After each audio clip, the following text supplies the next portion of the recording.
Welcome everyone to another exciting edition of the Magic Sandwich Show, where I'm joined by Hogtie Champ, Concordance, Aussie, and Thunderfoot.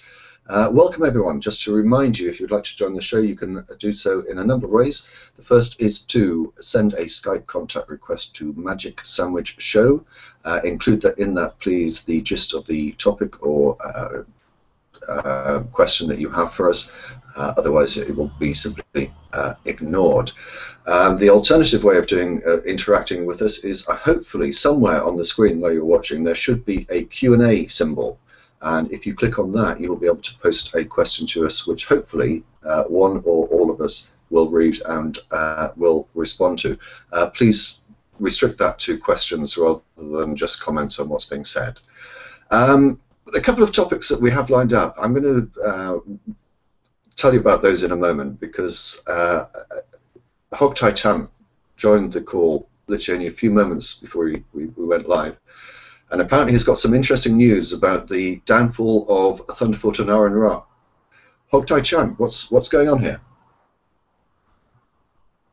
I'm a little concerned that you overbuild it by referring to it as interesting, because it's kind of the same as what I've been saying the last couple of shows. There are these people out there that are essentially mouthpieces for the creationist cause, that are just sure that they've got the silver bullet that's going to bring down Aaron and Thunder. There just seems to be a feature of being as well known as Aaron or Thunder, to where young creationists will look and say, "Oh, but I know what this guy's got wrong," or "He doesn't understand this," or "I can explain this," and they'll talk and whatnot, but then actually show up and do anything about it. Now, I mentioned that there were some guys that actually had claimed, I'm thinking in particular of Richard Raspberry and G-Men, had claimed that they had debates set up where they were speaking with these guys over Skype and whatnot, and I'd mentioned this on a previous show, and each of Aaron and Thunder said, who is this? Who are these people? Now we can add to the mix True Empiricism, who's been, he's got a concern, and I wonder if I could bring it forward as a fair concern, and then we can decide if it's a correct or well-placed concern. He's thinking that if he could just get some time with Aaron, that he could kind of set Aaron straight, or at least show him up to be a liar. The problem is he doesn't want to appear on the Magic Sandwich Show, because he doesn't want to sort of subject himself to a wolf pack where a bunch of non-believers are all going to, as he puts it, help Aaron. Again, his take on it is that Aaron generally relies on assistance from the moderator in any discussion he paints Aaron as kind of a chicken shit, weak-willed character, sort of a shy fellow. I'm not shy. I'll certainly second that, because I've met him. Yeah. He's spineless. Yeah. Well, there is one concern that he raises that I managed to get it. I'd seen this in a hangout maybe a week ago, and I had a chance to talk with True Empiricism yesterday about this. True Empiricism has a very specific criticism of something that Aaron did that was dishonest. I'll describe it for you. So apparently, True Empiricism had communicated with Aaron, trying to arrange a live debate with him, and Aaron had, as he said, essentially blew him off. Aaron expressed that he was busy, had a lot of time commitments and whatnot, and may or may not have laid out Aaron's general rule that, like, you need to kind of be nominated by people to, I imagine he gets hundreds of these things every year. But in any case, so basically Aaron said no thank you in one form or another, or maybe we can do it later or whatever, something like that. Now here's the dishonest thing that Aaron did, and you'll see this is staggeringly dishonest. Then about a week or two after declining to debate True Empiricism, Aaron was on the Magic Sandwich Show. That's the dishonest part. Do I need to explain that better? He literally says that because here Aaron is blowing off True Empiricism, but then Aaron shows up on the Magic Sandwich Show and is willing to discuss things with people who call in on the Magic Sandwich Show, but is too afraid to discuss True Empiricism, discuss these topics with True Empiricism, because True Empiricism obviously knows something that every other caller to the Magic Sandwich Show simply hasn't grasped. And do we have any inkling what this snippet of knowledge or information might be?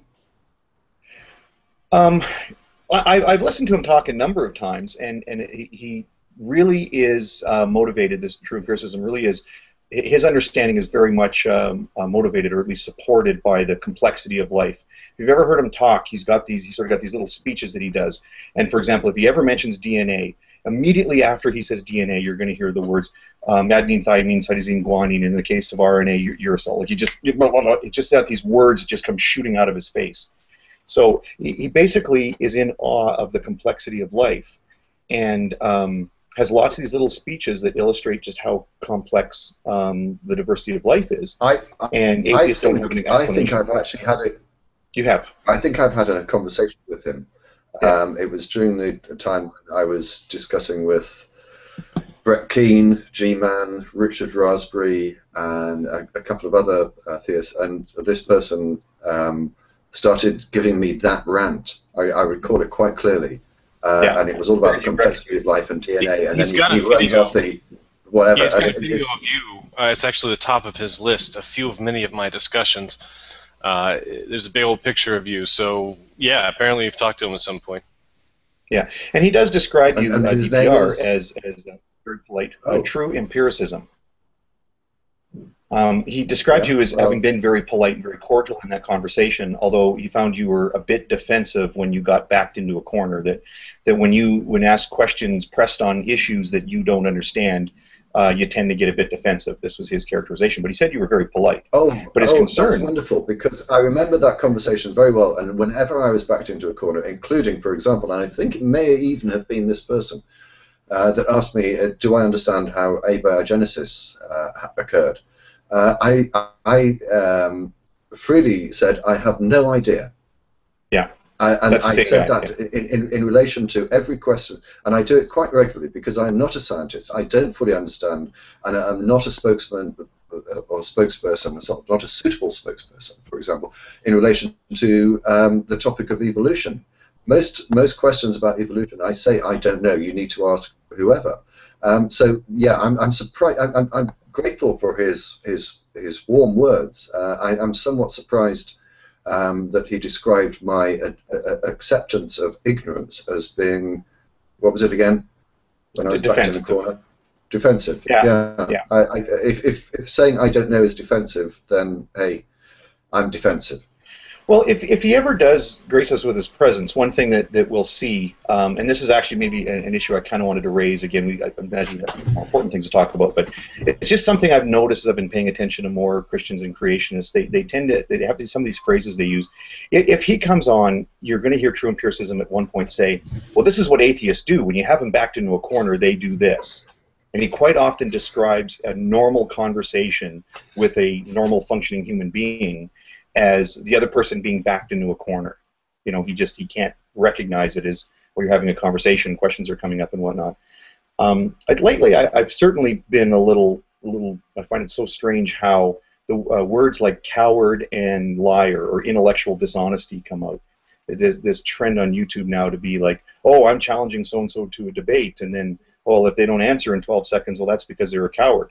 In G-Man's Hangout last night, in reference to Aaron, he says, well, why doesn't Aaron come into my Hangout? And if Aaron were here, I was going to ask him, why don't you go into G-Man's Hangout? To which Aaron would say, who's G-Man? It's probably reason number one why he doesn't. If Aaron ever watched 2 of G-Man's Hangouts, he would never bother going in. It's a huge waste of time. I have fun with it. Out of interest, is G-Man the same as Thick Shades, or are they different people? No, they're the same, but they are actually separate individuals. Yeah, well, G-Man's kind of different. G-Man's kind of unique. I've not seen much of his stuff, and I've only interacted with him, I think, on one occasion, and that was in the discussion that I just mentioned. He seems to be terribly ignorant about most things, and has an inability to present a coherent argument, and doesn't understand what evidence is. Now, I know during the course of that program I called him an idiot, but I think I was justified in doing so. His evidence of God, his evidence that was going to convince me that a God existed, relied on the fact that so many people believed in God. And also, no, to be fair to him, there were 2 strings to his bow. The second string was reading a dictionary definition of what evidence is. I just simply did not know how to deal with such a redundant and weak argument. But the one thing you can say for him, I think, is that he argues his cause with conviction, yeah, and enthusiasm. He but has it doesn't make up for the vacuous nature of the arguments. Yeah. He has an energy level where a tachometer might represent it somewhere between passionate and manic. In his manic moments, he's a little tough. He does not necessarily a really good listener. I don't mean to speak too ill of him. Again, he's not here to defend himself. And I will say we've actually had some good conversations. He does try to structure his hangouts to where this person can talk and that person can talk and that person can talk. Sometimes he sticks to that structure. Other times it's like it's a mosh pit. It gets to be just insanity. But yeah, his and actually, if there's a theme to what I'm raising here, I'm hoping it's about like why are we not getting more active YouTube apologists, coming in and having conversations with us. We generally treat them pretty well. Matthew Bell, I think, was treated very well when he was here. But yeah, G-Man's a little bit difficult because he tends to, if you're making a point about something, he will pick up on a single issue in there that he thinks is sort of the gotcha thing that he can just blow away your whole argument. And in a discussion yesterday where, again, he made the point, as all these guys do, that, oh, well, atheists talk about God. Well, that proves they believe in him. Oh, okay. And a caller from Sweden... I talk about Star Wars as well. That doesn't mean that I believe that's real. Well, he's the same guy that says, well, how come you guys complain about God, but we never hear you complain about Satan? Well, you know what? Find me somebody who thinks that I complain about the Phantom Menace. Well, for good reason, Jar Jar. But on a serious note, if either Richard Rusby or G-Man are watching this program, I explained to them again, going back to that very same conversation, both of them expressed a desire to call into the show. I told them exactly how to do it, and I will repeat it again if they want to join us. You send a Skype contact request to magicsandwichshow, and G-Man actually did that a month or so ago, shortly after the conversation that I'd had with him, and I was fully expecting him to turn up. But we welcome everyone, and yeah, I accept to a degree that it could be, you may feel daunted by facing the number of people who are atheists and who are not going to agree with your views. But that said, unlike years ago when I look back at some of the previous shows, it isn't going to be a shouting match.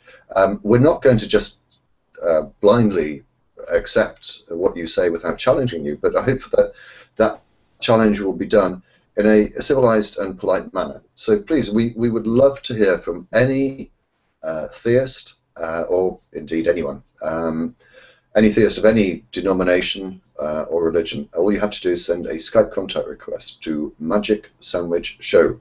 But please, I would encourage G-Man and Richard Raspberry to stop saying that they have tried to get on the show. We had other people doing this in the past, saying, "Oh, I tried to get." Oh, it was the one that Dark Matter exposed, Cartesian theist. He always used to say, "I tried to get on the show and they wouldn't have me on."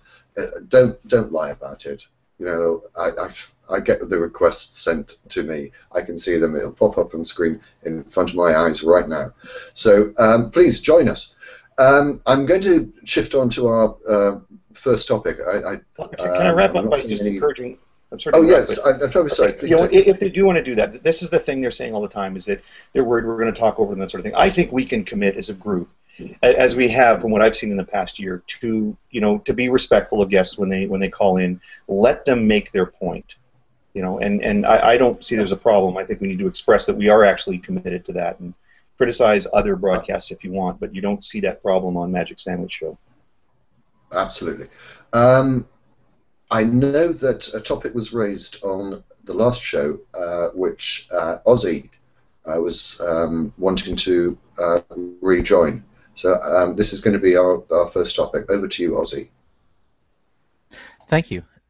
Yes, this was a topic that came up in the Q&A, actually. Someone raised a comment and a question in the Q&A in the last episode, asking about the subject of Christian Reconstructionism, asked people on the panel what they thought of it. And DPR and you, Hogtie, I think you weren't very familiar with Christian Reconstructionism. I think something in your remarks suggested that you thought it was sort of unimportant, trivial, perhaps so marginal as to be beneath consideration. And then we were joined by Nathaniel, who sort of weighed in, and I was in the comments at the time saying, no, there's really something to this Christian Reconstructionism. It is in fact a serious movement. It is not well subscribed. It's a very, very small number of people who subscribe to this thing called Christian Reconstructionism, but it is arguably the most extreme right-wing and ultimately worrisome prospect for Christianity. It is the most extreme form of fundamentalism. It's born of Calvinistic doctrine. It was sort of inspired by or articulated by a fellow named John Rushdoony, who's an American seminarian and a minister who wrote some books on the subject. And what Christian Reconstructionism advocates and agitates for is literally a return to biblical Old Testament Levitical law. Those are the laws that recommend a kind of theocracy where divorces would be effectively illegal, where homosexuality would be illegal. We're not talking about objecting to same-sex marriages now. We're talking about the act of homosexuality itself being made illegal and people being killed for the crime, the theological crime of homosexuality, people being stoned for adultery, that sort of thing. And this is, of course, a very small minority viewpoint, but this is a group of people that are quite well organized. They're well funded by a number of people. This theology is taught and emphasized in some educational institutions that are fairly influential, such as Patrick Henry College in the United States. Patrick Henry College, you might recall, was sort of famous recently. It's a new post-secondary university institution that is intent on placing people in the halls of power in the United States. Patrick Henry College, according to Sam Harris in one of his recent books, has placed more interns in the halls of power in places like the Senate and Congress than any other institution, more than Harvard, more than Princeton, more than any other institution of higher learning. So there are people there who are working, that are basically being groomed and coached to enter power, to enter the legal profession, to enter political races and campaigns, and people who are not immediately interested in being elected representatives are nevertheless being groomed to work behind the scenes as interns in the halls of power. And what they're doing is they're trying to shift the discourse of the political right, the religious right, ever further and further right. And this is the kind of thing that has concerned some people, and there's a number of books that have been written about it. It's not a subject I'm very knowledgeable of, so if anybody knows more about it or has opinions about it, I'd like to hear them, call in and talk about it and share this with us. But it is a worrisome movement and something worth taking seriously. What we're talking about here is essentially something equivalent to a Christian Taliban, but literally one. This is not just figurative hyperbole. These are people that would really throw us back into the Middle Ages if they had their druthers. I might have a question for you that maybe I should say too. That there was kind of I'm glad you came in to address this, because there was kind of a funny moment on the last show when this had come up, and I think you're right. Your recollection that DPR and I were kind of unsure about it, and I maybe even made the comment that it really wasn't that big of a deal. Certainly it's a small movement, but how alarmed are we to be? And at that time I was getting messages from you and from Nathaniel and saying, okay, you know what, we start getting messages from these guys, we were probably wrong about this, so I'm glad you're here to address it. I may suffer some confusion between Christian Reconstructionalism and Dominionism.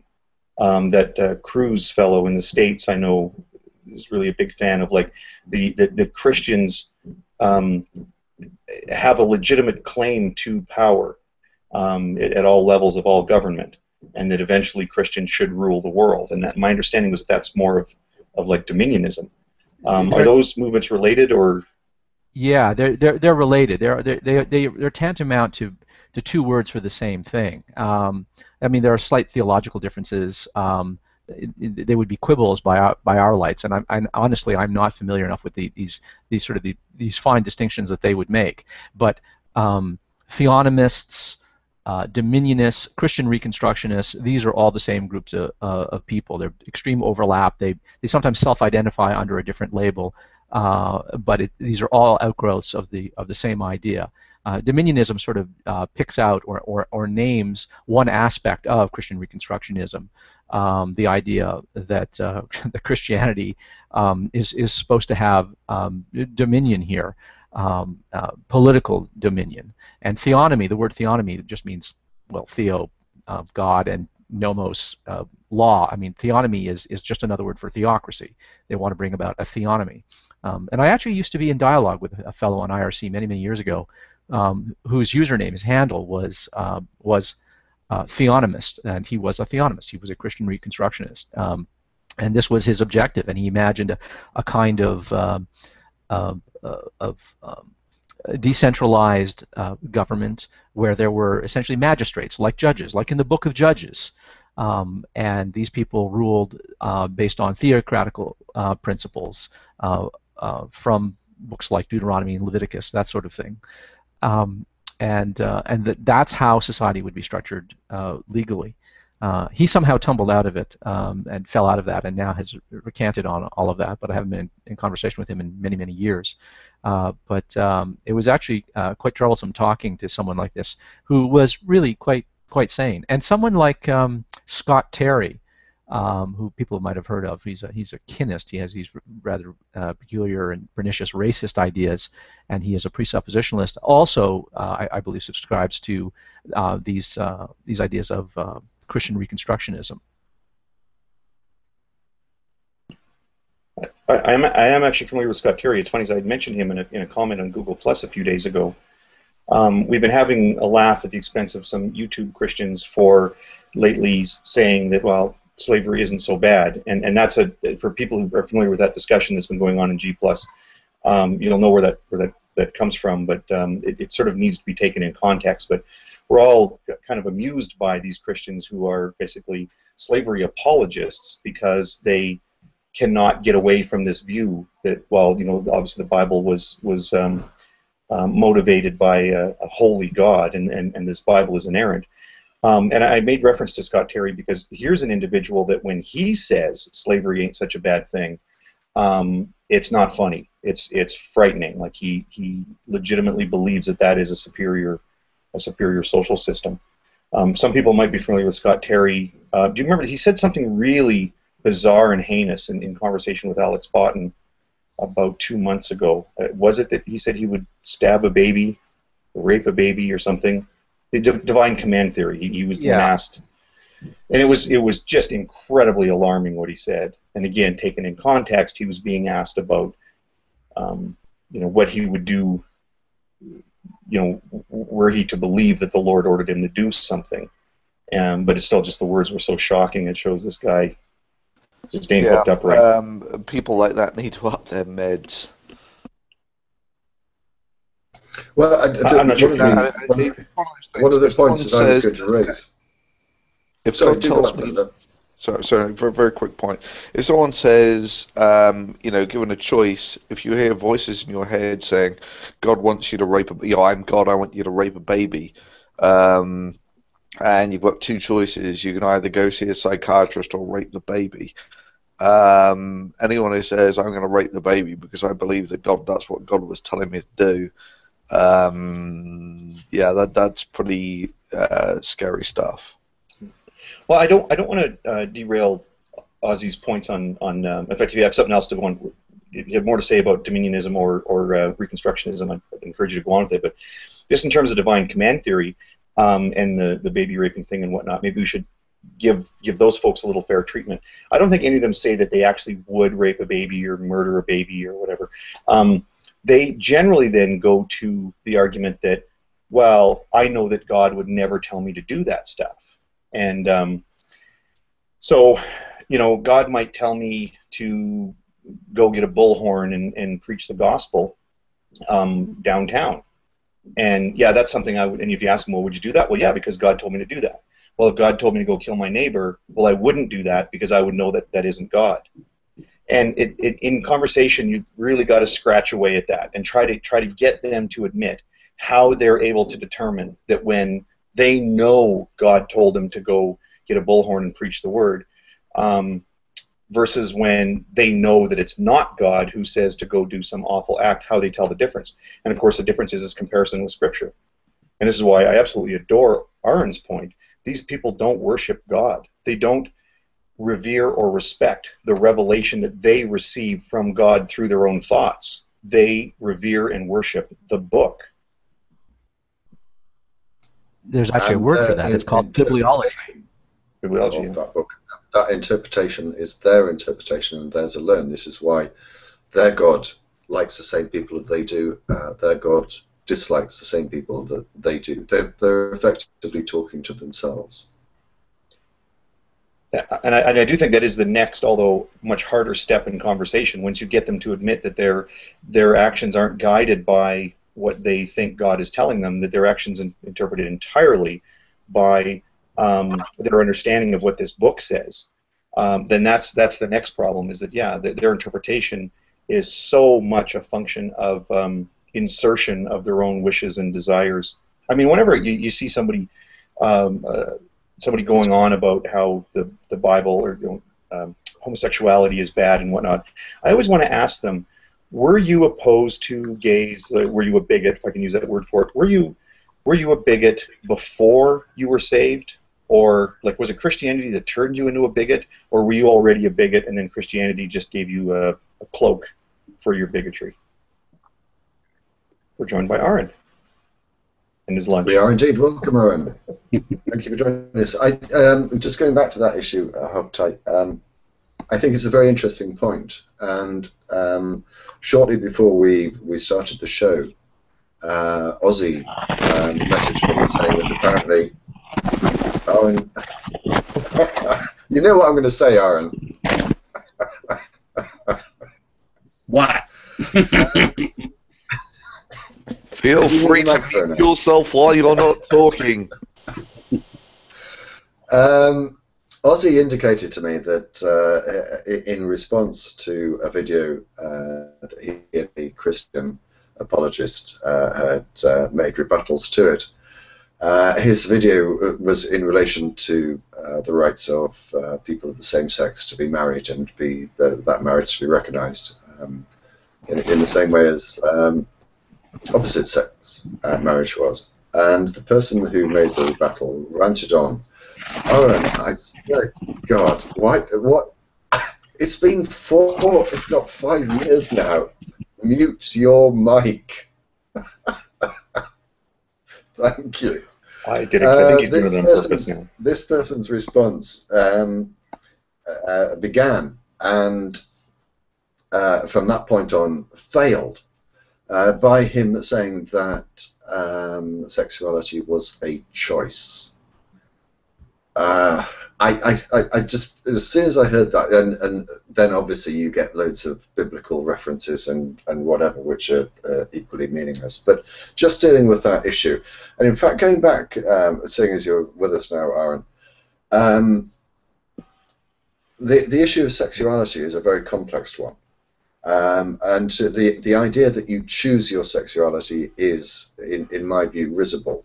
I want to take it to another level in a moment, but I mean, does anyone want to comment on that? Is it worth commenting on about? Aaron dropped out. I think it's a worthy discussion topic in terms of the science of it, or about whether or not homosexuality is a choice, or to what degree it's a choice. Maybe it's not a black and white issue. But my honest response to the choice issue is, who cares? So what if it's a choice? So what if someday when someone was 15, someone decided, well, I'm just going to be gay? You know what? People decide to ride motorcycles. People decide to own firearms. People decide to listen to classical music, right?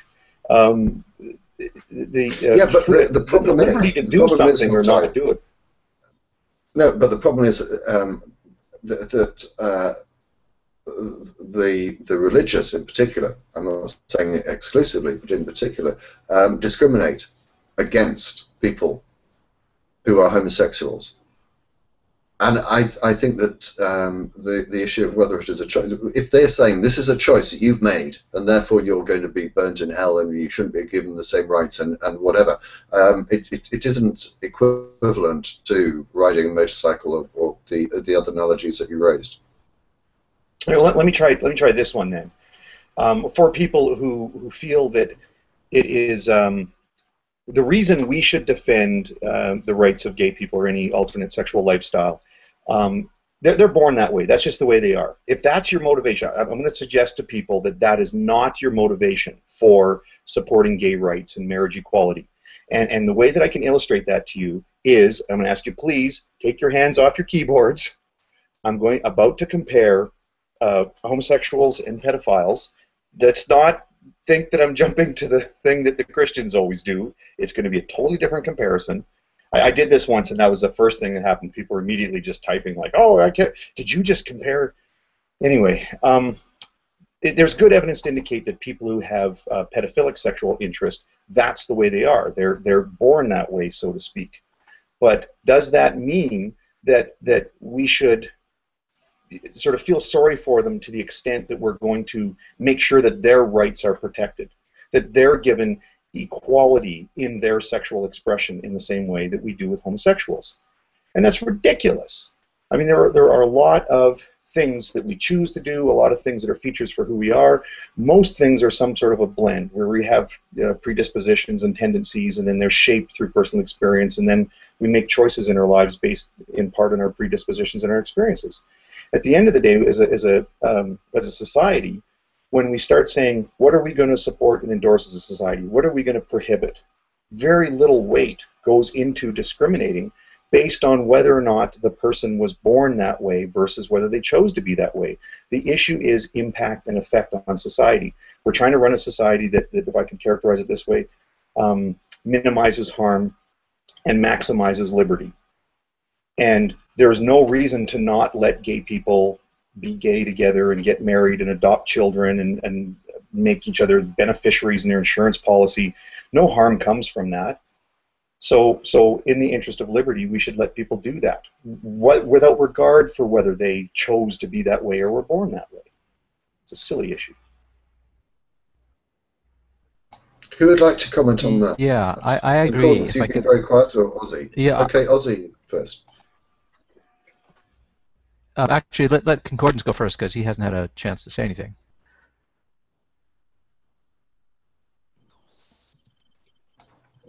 We can't okay, hear you. Let me have a go. If you're bisexual, is it a choice you sleep with men or women?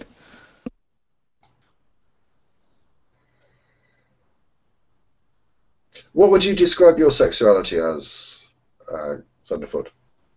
Are you strictly heterosexual? Yeah, pretty much. Okay. I'd admit to having 5, maybe 10% bisexuality about me, and I'm not embarrassed to say that. I don't know how I'd exercise that, and I don't exactly know what it means. But it's basically an admission that sexuality is it's not black and white. I mean, for me, it's pretty much girls when it comes down to sexuality. However, I can see, I do find some men more attractive than others, but it's never really a sexual attraction. There are beautiful men. Is microphone working again? Are you with us? There it goes. Unmuted, no sound. Yeah. All right. There's an issue with your microphone concordance. Ozzy.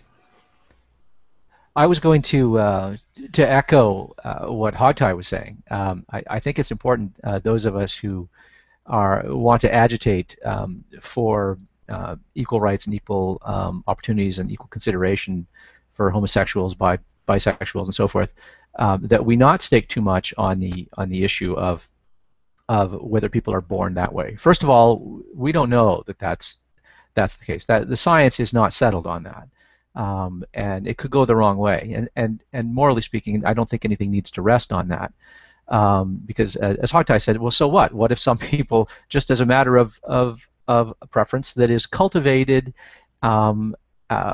willingly and doesn't issue forth from some natural disposition that they can't control, what exactly is wrong with it? Where is the harm? Where are the victims here? Right? Well, apparently it offends God. Well, that's fine, but go ahead. You know, if you're religious and you think this is the way your God wants you to behave, you live that way.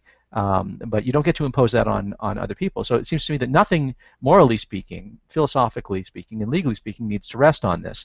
The reason I think so many people want to press, people on sort of our side of this issue, people who advocate for equality for gay people, is that we want a way of scotching or trumping the whole dispute. God simply has no basis to judge or condemn people for being gay if it is entirely out of their hands. And that's why I think that's what motivates that in these kinds of discussions. It's a way of trying to get around the objection, to undermine the moral objection that they want to raise. But it just seems to me it's irrelevant. It might be true, it might not be true, and nothing too much needs to hinge on that. And I think a better argument can be made simply in terms of liberty and respect and equality of treatment. And I wonder if you can add to that, because now I am seeing the comments coming in. Could you put voice to why we as reasonable people should support gay and bisexual people, without regard for whether they were born that way, and also oppose the activity of pedophiles without regard for whether they were born that way? I wonder if I was unable to make that point clear. I think he's just done it, but I will expand on it. But I think it's simply that issue of is there a victim in this, and a consensual sex between. I'm sorry, I did not address the point, or you didn't. No, I'm sorry. I'm being oversensitive, because you and I did. I said that, and then I said, everyone, before you comment on it, think about what I'm saying first, and then I looked at the comments. Well, it does need to be said that there can be sex crimes, right? There are crimes involving sexuality. There are places of intersection.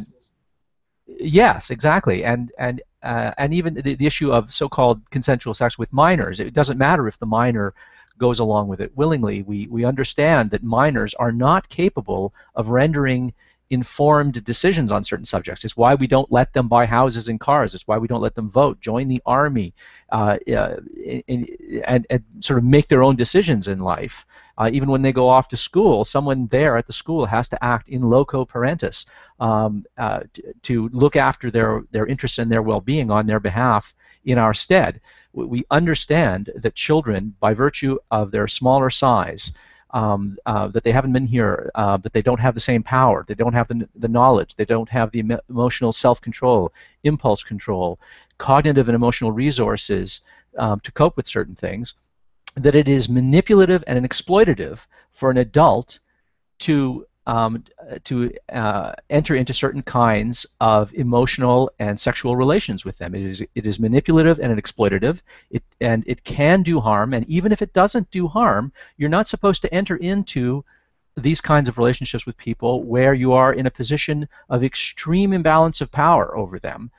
It's the same reason you're not supposed to be negotiating business deals with small children as an adult. It is simply unfair and unjust, even if you're not trying to harm the person, and even if in the end no harm were done, the potential for harm is great, and our policies, our social policies, don't just consider whether or not there's harm in every case. It's, look, on balance, what likely good is going to result and what likely harm is going to result.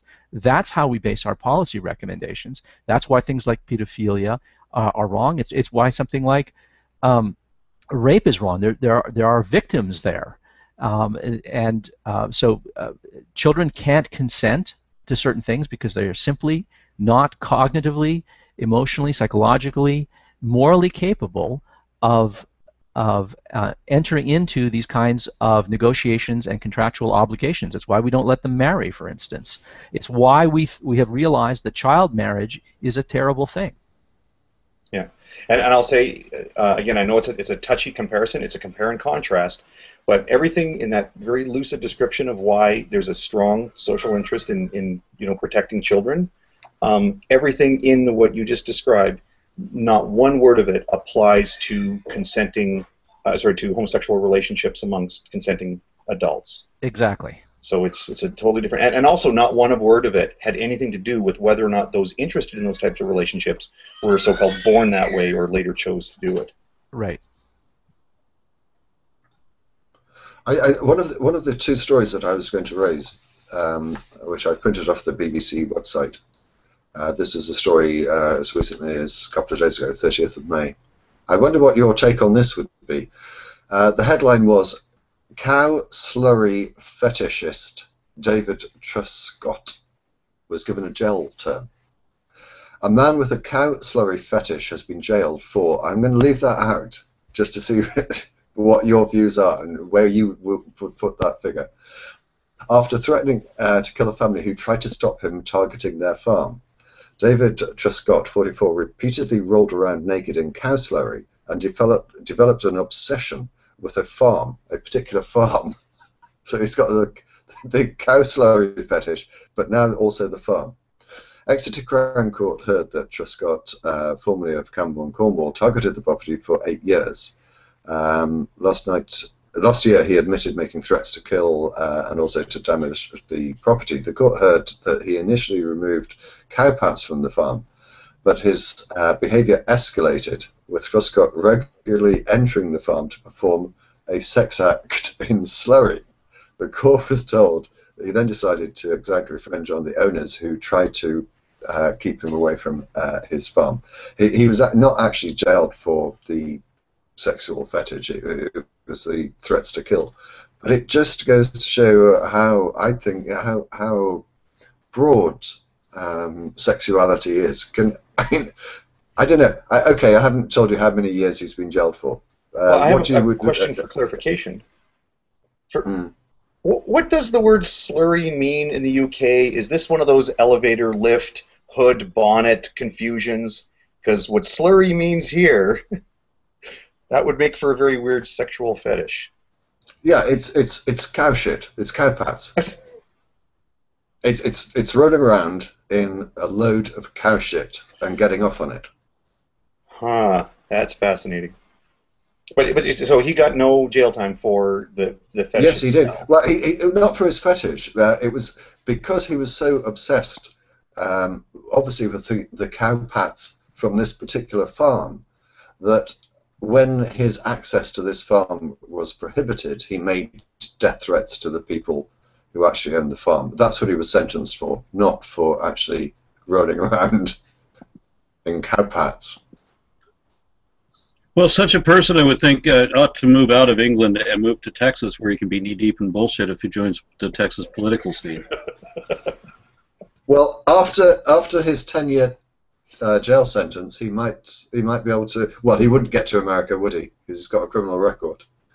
But yeah, but it's I don't know. I mean, sexuality is a strange thing. I mean, you know, some people like certain hair colours and wouldn't dream of going out with a partner that didn't have the same or desired hair colour. Some people are into all sorts of things. I mean, it's a very diverse and interesting subject, but I just don't. I have a particular desire for. I'm not going to go into and describe it, but certain women, they're likely to hit higher on my register than others. This is not a matter of choice, so far as I'm concerned. I don't make the choice as to what catches my eye as I walk down the street. It's something that is ingrained in me, and I just find it absolutely ridiculous that anyone suggests that sexuality is a choice. It may be a choice as to whether you exercise your preferences, but your sexual desires are I do not believe are a matter of choice at all. And yeah, I'm totally with you, Hogtie. If there is a victim involved, then yes, society does step in, and rightly so. Do we need to take this any further, or should we move on to our next topic? I'm not hearing anything from anyone. I'm so derailed by the slurry thing. Yeah, it's a what bit were we talking about? odd, isn't it? Yeah. Oh, Ozzy. All right. Next story I want to talk about. This again comes from the BBC. This story was reported on the 31st of May, although it had featured before on their website. It relates to a lady in Sudan. Are people familiar with the story? If not, let me tell you about it. She was sentenced to death by a court exercising Sharia law on the basis that she had not rejected Christianity, stroke apostasy. It's a bit difficult to know exactly which it is. The story is that she was born to a Muslim father and a Christian mother. She was brought up from birth by her mother in a strictly Christian Orthodox manner, and in her early 20s somehow got before a court in Sudan exercising, as I say, Sharia law, where they determined that she had rejected Islam, and despite her arguments that she was in fact a Christian, they said, no, your father was a Muslim, therefore you're a Muslim, so if you're a Christian, you're guilty of apostasy, and unless you reject the Christian faith, we're going to sentence you to death. This was in her early 20s. It appears as if political pressure, diplomatic pressure, has meant that she will be released shortly and the death penalty will not be imposed. But the very idea that it would be imposed in the first place, and this sort of like goes back to Ozzy's comments about the attempts to sort of like reintroduce biblical law, I just find it absolutely frightening, and I suspect no one on the panel would disagree with her. I say it's Sharia law, when imposed in this sort of way, and I can't talk about all of Sharia law because I don't know all about it, but this sort of justice, I mean, what can one say other than it's abhorrent?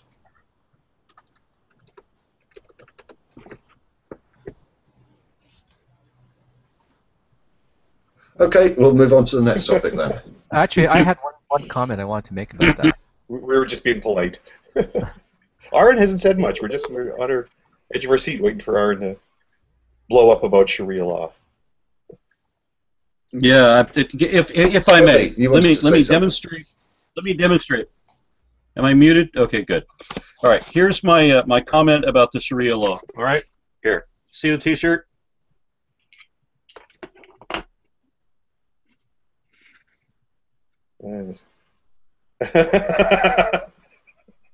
Okay. There you go. I've just been interviewed by some show on the BBC, and they said that this shirt would not go well in your country. Apparently, I'm safer wearing this in Texas than in England. Yes, you probably are. Because the Muslim population of Texas is going to be almost non-existent, whereas in this country it's a few percent, and of that few percent there are obviously people of that faith who are extremists and fundamentalists and will commit acts of violence. Only last year, two people of the Islamic faith, two Muslims, were convicted of running over a soldier who was walking back to his barracks, knocking him down in their car, getting out of their car, and taking knives and hatchets and stabbing him and attempting to decapitate him in the streets of London. So yes, it's worrying, but that sort of Yeah, offence. well, that T-shirt may induce that sort of story. offence. Yeah, so that completely ruins my story. That completely ruins my story. Mm. You remember the bumper stickers that I have on the back of my truck? Yes. And you will recall also that I expressed surprise that you didn't get more agitation and grief than you did, because if those stickers, you had those stickers on a car in London, for example, certain areas of London, and they referred to Allah, then I think that you would be in serious danger. Okay. Well, yeah, all I got was a hammer through my windshield. Or not my windshield, one of the side windows. Somebody actually walked up to my car and put a hammer through it. When was that? I thought we... When and where was... Yeah, that must have been recently. That was like yesterday.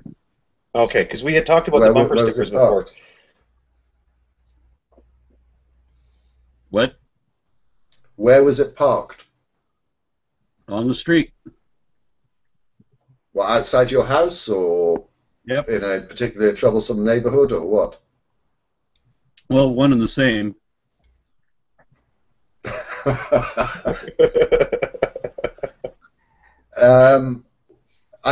Yeah. What indication? Do you know it was? Could you? No, hang on a second. Do you know that it was a result of the bumper stickers? No, I just have to think that, okay, why would somebody walk up to a particular car, any particular car in the street, and whack it once with a hammer right through the middle of the window? That seems deliberate, not like the kind of thing you would do accidentally. Well, maybe they knew you. While that might do it, the people that I know personally, oddly enough, don't know where I live, largely because I know them too. Aaron, for the benefit of people who might be listening to the show, and for my benefit, because I had the camera turned off to save bandwidth, could you tell me what is actually written on your shirt? Can you speak out loud what it is? It says, "There is no God but Allah," and then it says, "Just kidding, there is no God." That's great. Yeah. Well, actually, that takes me to the comment I wanted to make. Actually, the people who are sort of agitating to get Sharia law enacted everywhere they can, including outside of Muslim countries. I mean, one of the best oppositions to that, I think, is simply to blatantly and openly defy them. That's one of the reasons why I support things like Draw Muhammad Day and stuff like that. I mean, these moves, these people that would try to require and compel everyone to capitulate and abide by their religious restrictions, they have to be defied openly. I think you actually have to go out of your way to defy these people, to let them confront our incredulity and let them realize that no, this is a hopeless battle, and they just need to get used to it. They just need to accommodate themselves to our incredulity and our lack of belief and our disrespect of their views. That doesn't mean you have to treat people disrespectfully and be rude or anything like that, but I think it is okay to make a show of the fact that you don't believe and that you don't respect their beliefs. And I think over time, if enough people do this, people will just recognize, okay, no, this is just how it works over here in these Western liberal democracies. People simply are allowed to write books like the Satanic Verses. They're allowed to draw Muhammad. They're allowed to wear a shirt that says there's no God, and you just have to accommodate yourself to it, and that's the only way that it will happen. In countries where they cannot do this, then of course they'll never get used to it, and people sort of then have that expectation when they go elsewhere, and we just have to disabuse them of that expectation of respect and deference for their religion. Yeah, when the cop came by to look at my truck to make a report, he asked if I had any suspects in mind, and I said no, but there's one possible motivation. And I walked to the back of the truck, and he goes, "Oh yeah, that'll do it." Can I ask what's on the back of your truck? What's your bumper sticker? Yeah, there's two. One says, "God is just pretend," and the other one says atheism is myth understood. Oh, that's good. I remember we'd even discussed those two bumper stickers on. I think Stuart Smalley was. Is that his name? I got the wrong guy. Stuart Smalley. That's totally the wrong name. Oh, David. David Smalley. David. Who is Stuart Smalley? He was some character from the Saturday Night Live in the '80s, I think. Sorry, David. Yeah. But yeah, we were discussing those things, and I think you had commented that you'd suffered no harm or ill will as a result of having those bumper stickers. So you may have to amend that. Although I do sort of hold out some skepticism that it could have been. I mean, why was a guy walking down the street with a hammer anyway, right? If you're saying I don't imagine that he was walking. I get the impression that he was driving. Had a hammer. I also have an issue. There's lots of dangerous people. How do you know that it was a hammer? It's the best guess that I can come up with. The reason is, when I first discovered the window, there was a perfectly round hole, less than 3 inches of diameter. Now, when I opened and closed the door, of course, it all shattered and loose debris fell out of it. But previously, it was perfectly round, such that maybe a bullet could have made that hole. But then there was no hole in the opposite side. There was no rock inside, nothing like no steel ball bearing, anything like that. So whatever it was had to be solid. Had to be about the size of a hammerhead, and it is exactly the size of a hammerhead. And what is the only thing that a person would carry around that might make a hole like that? Well, most likely implement would be a hammer. Yeah. Okay. Nope.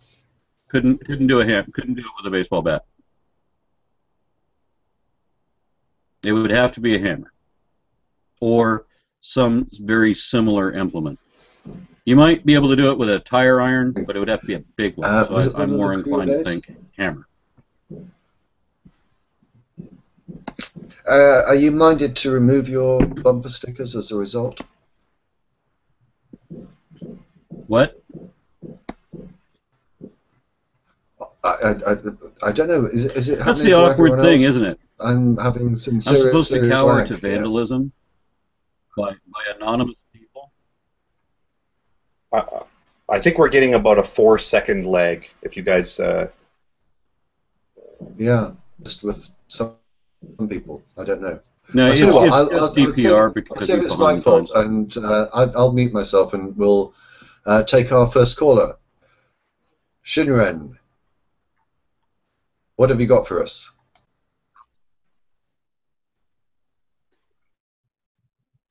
Oh wow, there is a huge lag. Can you hear me? Yes, we can. Oh, good. So, yeah, you talked about the sexuality. Do carry on. Yeah, well, just as Boktai talked about that, well, maybe even if it's a choice, then so what? So sometimes these Christians, well, usually or generally religious people, or in other ways homophobic or whatever, say that it's a disease, and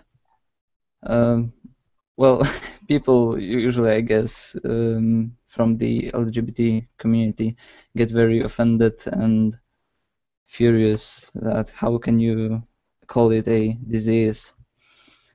So just as a take on that, I can see I can see a point in calling that a disease, as it's not you know, it's not helpful to the propagation of the species and all of that. But yeah, I get it. But as Hoxai said with the previous with what he was talking about, well, who cares, since it's not it is not infectious. That's how we call it. You cannot infect someone with homosexuality or whatever. Then I guess who cares, even if you could call it a disease technically. But that's just a. I think I'd love to go back to Hotai in a second, but I think I don't know whether it's a language difference between us, but to call homosexuality a disease is, in my opinion, grossly insulting. And as I said, I'm not having a go at you. Perhaps it's a language issue. Hogtie. Yeah, I think you detect where I was going to go with that, and that was to take exception with the use of the word disease. The word disease has had a consistent and stable definition since I'm going to put it around the 4th century, but it refers to, in English, probably the easiest understanding of it is dis-ease, that is being outside of ease. It doesn't mean being normal or not normal. It means being in a state that is disruptive or problematic. And under that very stable definition, long-term definition, homosexuality was understood to be a disease or disorder. Maybe disorder is a better word. Sorry, first off, let's separate from the word disease infection. There are lots of things that are diseases, that are disorders, that are not infectious. There's some diseases are caused by external pathogens, and other diseases are caused by different things. A broken leg, for example, is a disease. It's a condition that needs to be addressed and corrected for the overall ease of that person or animal, as the case may be. So anyway, under that classical definition of disease, homosexuality has a long history of being classified as disease, because being a homosexual in 18th century whatever country of the world was probably not a situation of ease, something of comfort, and they generally speaking have lived lives that are difficult and unusual, and they feel like outsiders and outcasts and whatnot. And there's even been a long history of people coming to various clinicians of different forms to try to get this disease cured. Now, the modern understanding of homosexuality would completely remove it from any understanding of the word disease, and that's because the dis-ease state associated with homosexuality is the way that they're treated. Like, if you look at any culture, any modern culture that is accepting of people's choices, doesn't matter if you're a gay man or a lesbian or you're bi, you know what, go to work, do your job, fall in love, go to plays, go to weddings, just live your life.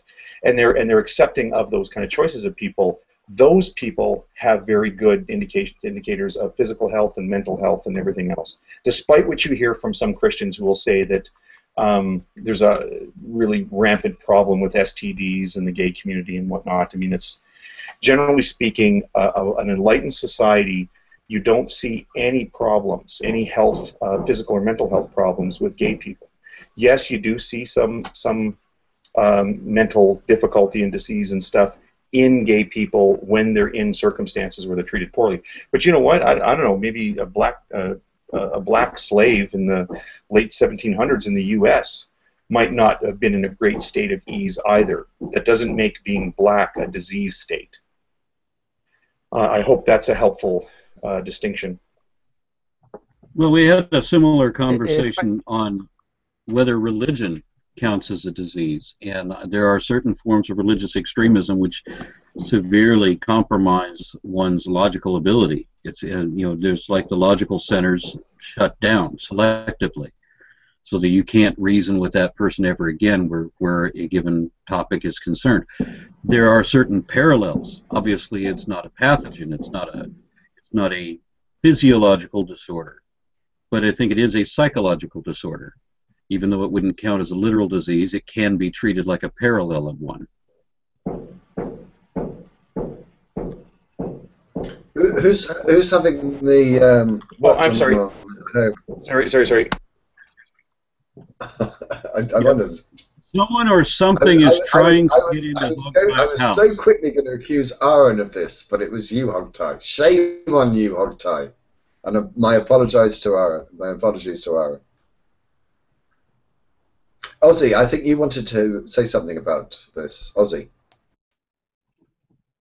Yeah, Shinjin, I think, is trying to, I hope I pronounced your name correctly there, is sort of groping towards an idiom that the religious use to describe homosexuality nowadays, and the word is not disease, it's abnormality. They think of homosexuality as an abnormality. They have this idea that God created males and females to procreate. That is the proper function of sexuality. It is the proper use of one's sexuality, and other uses of sexuality that are intrinsically unprocreative and not conducive to romantic intimacy between a man and a woman, and the fortification of matrimonial relationships. They see that as abnormal. Okay, so for them it's abnormal. They don't think of human sexuality as sort of as on a kind of spectrum, a kind of bell curve, a multi-axial bell curve, right? With people having different kinds of proclivities and interests in various directions. They have a sort of a model, a normative model of what's of ideal sexuality, and everything else is sort of deviation from that norm. So there's no value, no function, no proper function for homosexuality in their view, and so they think of it as literally a kind of abnormality. There's an abnormality in your sexuality, whether you're born that way or whether it's something that you have cultivated and encouraged through your own sort of sinful lusts. Whatever the reason, they think it is abnormal, if I can go on just a little longer, there's actually sort of an interesting political point here with this conception of sexual abnormality. One of the things, if you listen carefully to the discourse of people who are lobbying strongly against same-sex marriage, is a concern over what they call normalization. They don't like the fact that shows like Will and Grace present homosexuals as ordinary people, normal people, like everybody else. One of the things they don't like about the idea of same-sex marriage is that you're going to make these unions just like ordinary marriages. You're going to sanction them. You're going to recognize them, and they're going to have the same moral and social status as what they see as traditional religious marriages. And fundamentalists see the handwriting on the wall. They see that all too well that our attitudes are changing, and that anti-homosexual views are increasingly being seen and recognized as bigotry. And they've had to backpedal a whole lot, to the point where most of them now will actually claim that they have nothing against homosexuality per se, or even many of them will even say they have nothing against same-sex unions as long as you call it unions. They object to calling it marriage. They've been reduced to quibbling over what we're going to call it. Okay, and this last little semantic quibble of theirs, it's important to them because they want a verbal marker, a way of distinguishing homosexual romantic relationships from heterosexual ones. There has to be, for them, a way of demarcating this as deviant and abnormal. And if that is erased, if that verbal marker is erased from our vocabulary, they know darn well that their kids and grandkids are going to grow up thinking homosexuality and homosexual relationships are normal. So they're in effect involved in a last-ditch rearguard effort, a desperate attempt to make sure that it isn't normalized and that they're not going to be seen as bigots by their own kids. Unfortunately, I think that this battle is lost. This is a culture war that they have lost, and they're just going to have to change on this. But that's why they're fighting so hard for this, and it has to do with this concept of abnormality, not sickness or disease, but abnormality.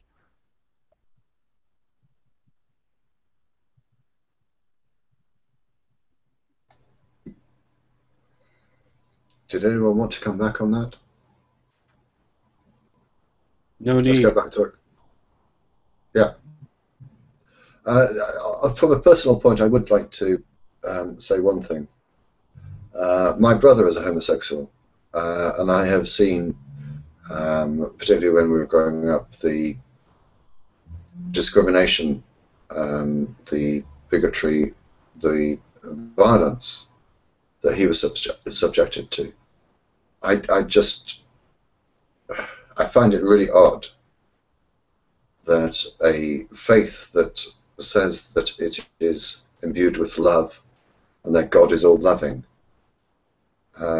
produces such bigotry and hatred and discrimination that results in someone close to me suffering as a result. I'm sorry, religion doesn't wash with me, and don't sell me. We love the sinner. Sorry, we love the sinner. We hate the sin, or whatever it is. No, it doesn't wash. I'm sorry.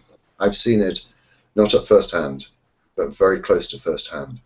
The sort of love that your God imbues in you, and it's disgusting and disgraceful. Chagrin, was there anything else you wanted to add? No, Hogtag, please. Oh, I was going to add to that observation, and it's, you know, I've heard you comment on your brother's situation before, and I think we've all had other family members or friends that you know, in over recent decades, it's been a struggle. But you know what? When the Christians ask why we have these conversations, why we talk about the Bible, why we talk about God, why would we as non-believers engage into a culture war? It's very much because of stuff like this, and it's, to put a bit of a happy face on it, those people that, you know, like your brother and other people of that age that we're discussing, I would say they've had it easier than people 40 years before. And having said that, there's an interesting trend. I know this, by the way. I was researching a book I was writing a few years ago called Proper Care and Feeding of Lesbians.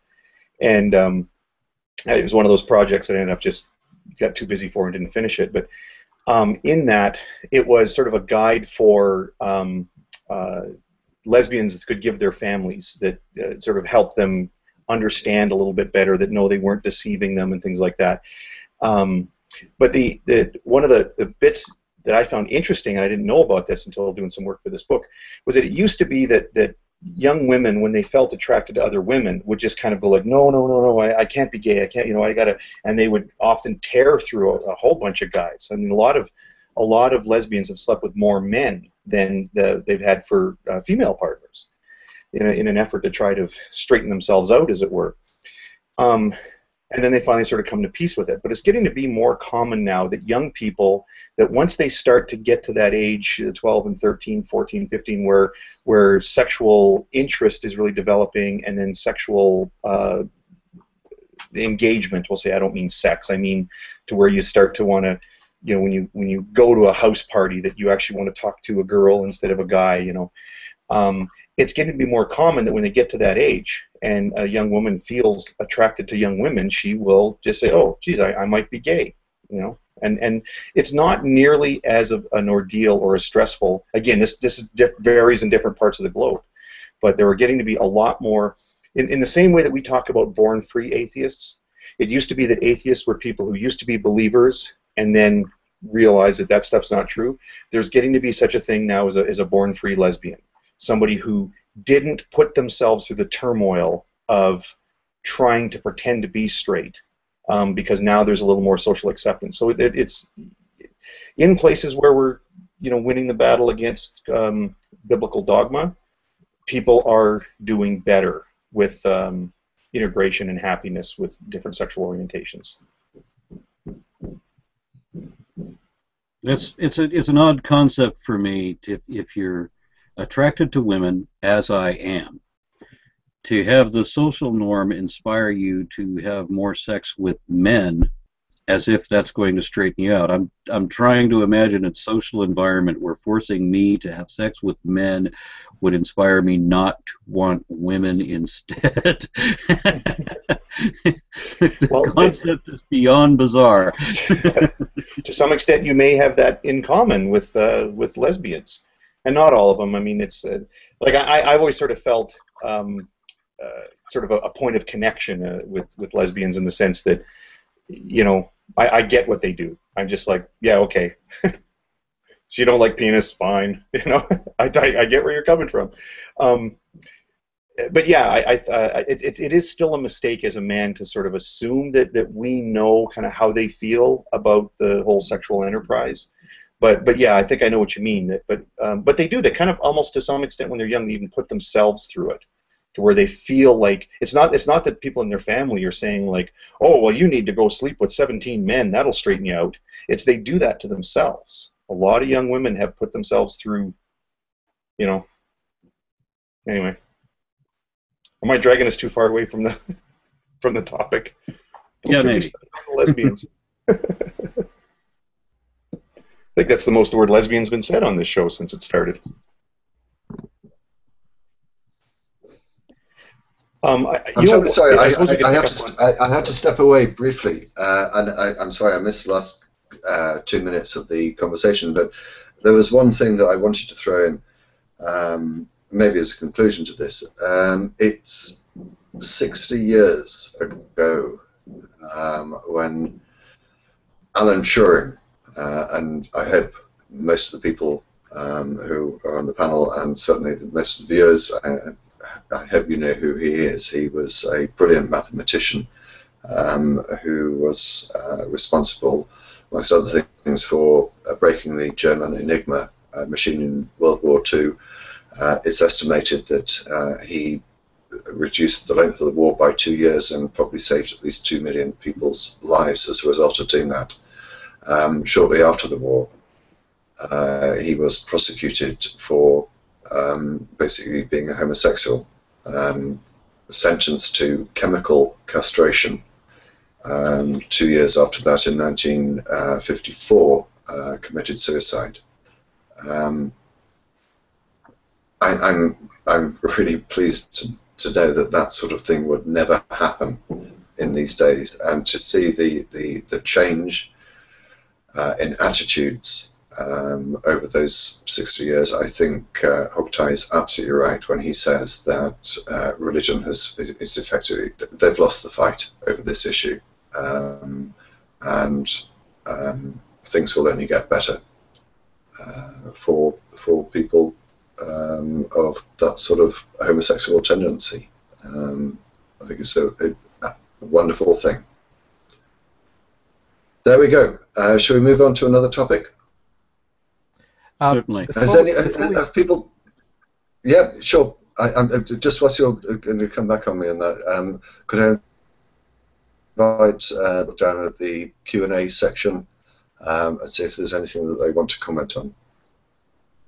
That's actually what I was going to suggest. Sorry, I'm not entirely sure. Yeah, I'm not entirely sure who I interrupted there. It's Ozzy here. There's been a question that's been sort of floating and getting upvoted in the Q&A. It's actually a question for Aaron about Christian Reconstructionism. Before you joined in, we were talking about Dominionism or Christian Reconstructionism. I was saying a little bit about it, and a number of people are interested in what you have to say about it, Aaron. Are you familiar with the phenomenon of Christian Reconstructionism and the ideas of John Rushdoony and that sort of thing? And if so, what are your thoughts on the matter? Yeah, I don't think his name is John. I thought it was Rousas J. Rushdoony. Yeah, it's Rousas John Rushdoony, but everyone I've ever talked to always refers to him as John Rushdoony. I refer to him in my book as one of the motivations for why I became an activist. His plan of Reconstructionism, although it was declared dead sometime in the 1990s, it influenced a whole lot of the Christian homeschoolers, the new wave of the religious right, and he did achieve one goal, which was to position a number of senators and judges and such in key positions for their culture war, which in some terms he could be labeled as the start of that. There were a number of senators and such that, and I wish I could find the statistics off the fly, but that claim to have come from the Chalcedon Institute or once upon a time been involved with it, including the American Family Association. You know, the head of that group, Wildman, I forget his first name, worked side by side with Rousas Rushdoony. And what Rushdoony wanted to do, for those who don't know, he wanted the United States to endorse and enforce Levitical law. They wanted God's law as laid down in Leviticus and elsewhere in the Old Testament. He wanted Old Testament laws to be enforced by the American government. Try to imagine how many steps beyond theocracy that is, wherein not only do you have a blue law where you can't sell alcohol on Sunday, but if you work on Sunday, then it's a death offense.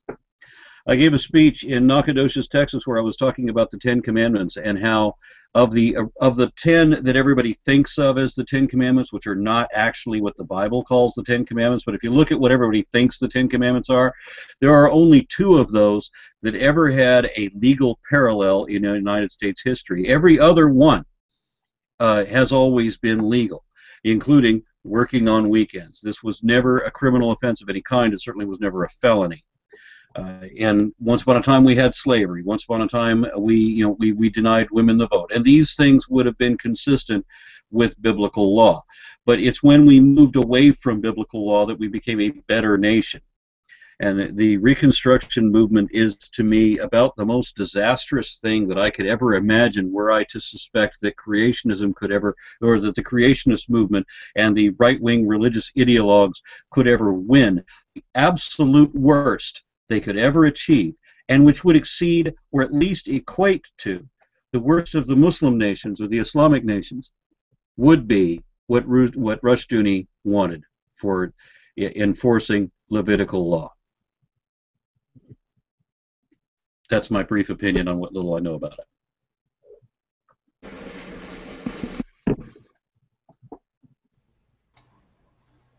Did that answer the question? That's perhaps worth mentioning. Yeah, it did. There's one other point I'd like to make. This was pointed out to me recently. Something I didn't realize.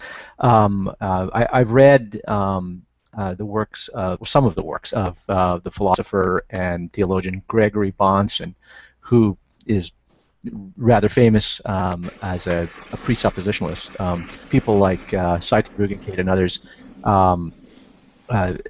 the kind of sort of dumbed-down presuppositional apologetic of that we find on YouTube quite a lot is actually derivative from people like Cornelius Van Til and Greg Bahnsen. Greg Bahnsen was apparently heavily influenced by Rushdoony, and Bahnsen was also a key member of the Chalcedon that Rushdoony was involved with.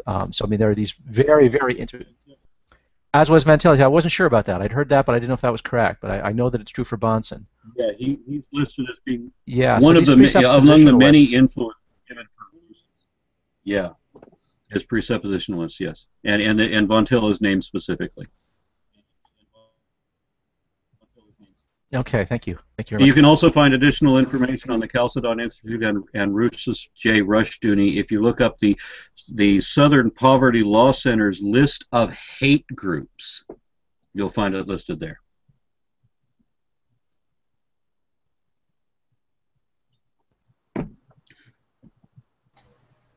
I'm trying to remain quiet because I think there's a lag and I don't want to interrupt a conversation, but since there seems to be an extended lag, I'm aware that Lahunty and Scythe Rugenkate were due to have a debate yesterday. I've looked on the internet. I can't see anything about the debate. I know that David Smalley was present at the event. He made a introductory sort of like speech or whatever. Owen, do you happen to know anything about it? Can you fill us in? Because I can't find anything on the internet about it. No, I originally intended to attend that debate, but I opted against it. Had some other things to take care of here at home. I'd also heard that that Smalley was going to have Scythe Rugenkate and Eric Hovind on the show both at the same time. And I and a number of others had suggested that he take a copious amount of Excedrin, if not codeine, to help get him through that. I can speak a little to this, actually. The debate took place yesterday, and it was recorded, but it was not broadcast live. Seth Andrews recorded it, and it is, according to Dillahunty, going to be released and expect this week. So there will be a broadcast, an audio. One second, Dozzy. Video. 1 second, Dozzy. One second. Pause. Michael, please mute yourself. Thank you very much. Ozzy, could you start from the get-go? You were interrupted by a load of background noise. Okay. Yeah, so the debate took place yesterday evening as scheduled. So this is between Matt Dillahunty and Saitan Bruggencate in Tennessee. We've got more noise from Michael. Yeah, just pause. Michael, I'm going to mute you, okay? If you can't mute yourself, I'll mute you. My muting power seems to be delayed by 30 seconds. Sorry, Ozzy. Right. So the debate went ahead as scheduled, now the audio has not been released, nor has a video been released. But Seth Andrews did make a recording of it, and according to Matt Dillahunty, this is going to be released sometime this week, later this week. And so we should be able to see it and hear it very shortly. I was following the Twitter feed while it was going on, then afterwards, David Smalley hosted a kind of post-show or post-debate discussion. Matt Dillahunty spoke for a little bit. David Silverman was in attendance, and he spoke on the subject first. Then Matt Dillahunty joined in. There was a bit of a tiff between Matt Dillahunty, one of the organizers, a woman whose name escapes me right now, or rather, the tiff was between Saitan Bruggencate and this organizer because he refused to have his photograph taken with her. So they talked a bit about that, and then Eric Hovind and Saitan Bruggencate had an extended discussion, an interview by David Smalley, where they trotted out the usual script, sort of by the numbers. But what was interesting about the debate, from what I heard in the discussion afterwards and from the Twitter feed, was that as predicted by many, myself included, Saitan Bruggencate, during his debate, from his laptop, was playing clips, sound bites of Matt Dillahunty, things that he had said on shows like the Atheist Experience and stuff like that, in a bid to sort of discredit him by juxtaposing sound bites to make him sound like he was contradicting himself and that sort of thing. The same kind of thing that we've seen Bible Thumping Wingnut do when he had his debacle of a debate with Alex Botten, where he didn't debate him at all. He just played sound clips. So this apparently seems to be a stratagem of some presuppositionalists, by no means all of them. I have to say that to try to discredit people.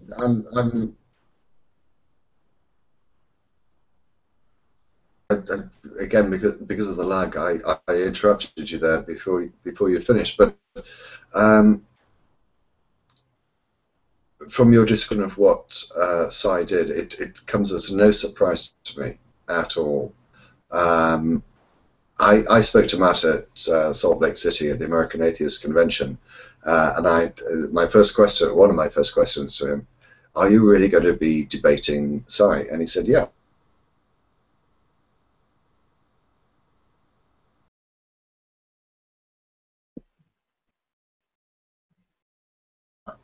So DPR appears to be frozen. He's back. Sai, on the other hand,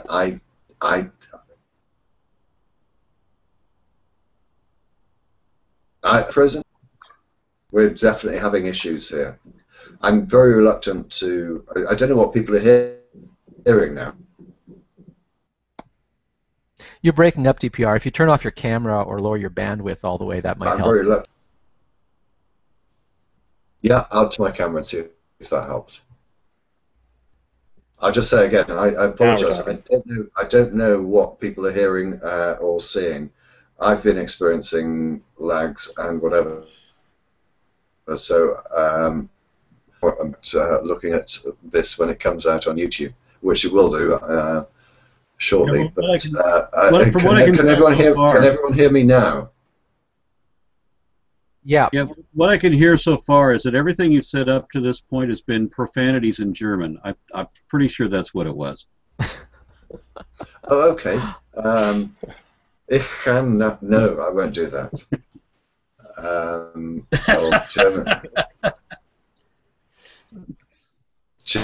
Well, you were mentioning that you were talking with Matt Dillahunty, and it's about where we lost it. I'd probably be better in French, but sorry, I don't know. What was the last thing that anyone heard me say? From what I picked up, you said you were talking with Matt Dillahunty, and you were asking him along the lines of, "Are you really going to go through with this?" I mean, certainly with the friction between the two of them, yes, him and Cy, it did seem an odd move, and then we sort of lost you around that point. Okay, yeah, he said he was going to do it, and somewhat concerned because obviously you don't want to have someone like Cy win such a debate. So I asked Matt, "Are you up to?" It was a kind of insulting question because he is, and I'm desperate to see the debate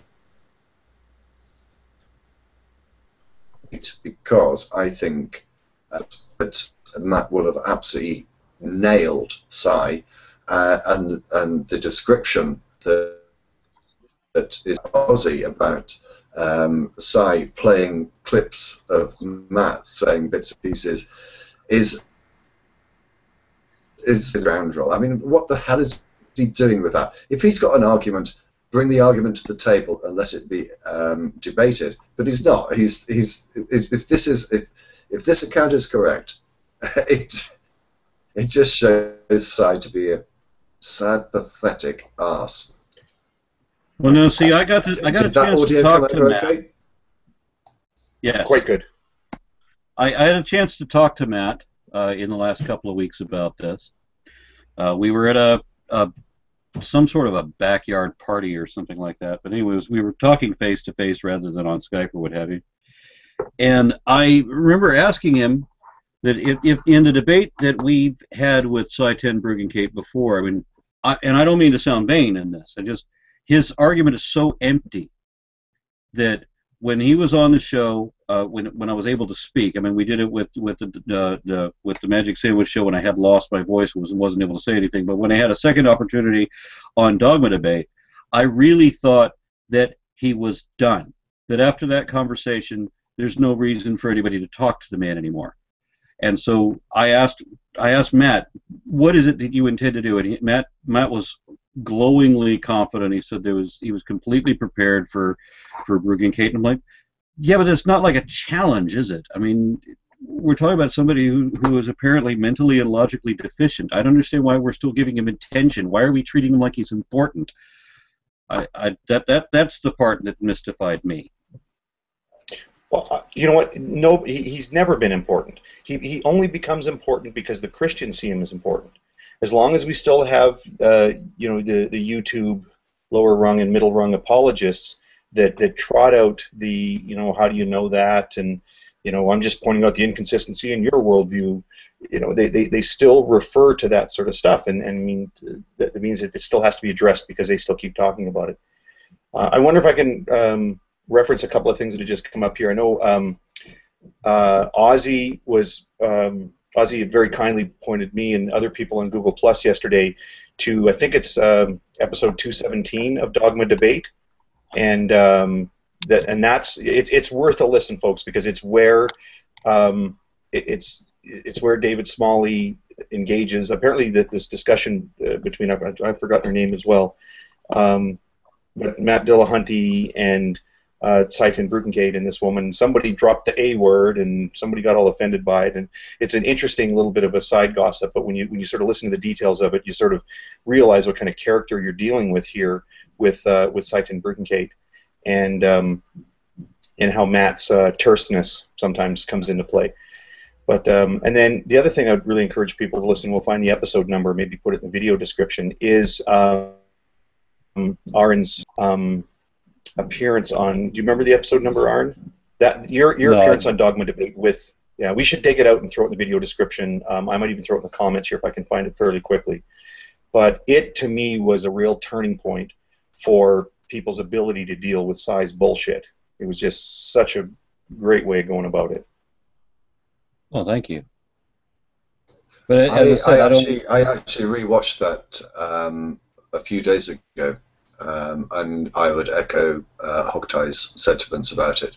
I think that Owen very, very cleverly recognizes the word game that Side 10 is trying to play, and doesn't allow him to get away with anything. And also to those that suggest that David Smalley lets his people get, or lets his opponents get away with murder, and he takes a softly approach. No, David does a wonderful job on trying to get Side 10 to actually post his colours to the mast, so to speak, and he won't do it. He does not do it, and the reason he doesn't do it and can't do it is because Owen has not allowed him to get away with the word game that he is playing.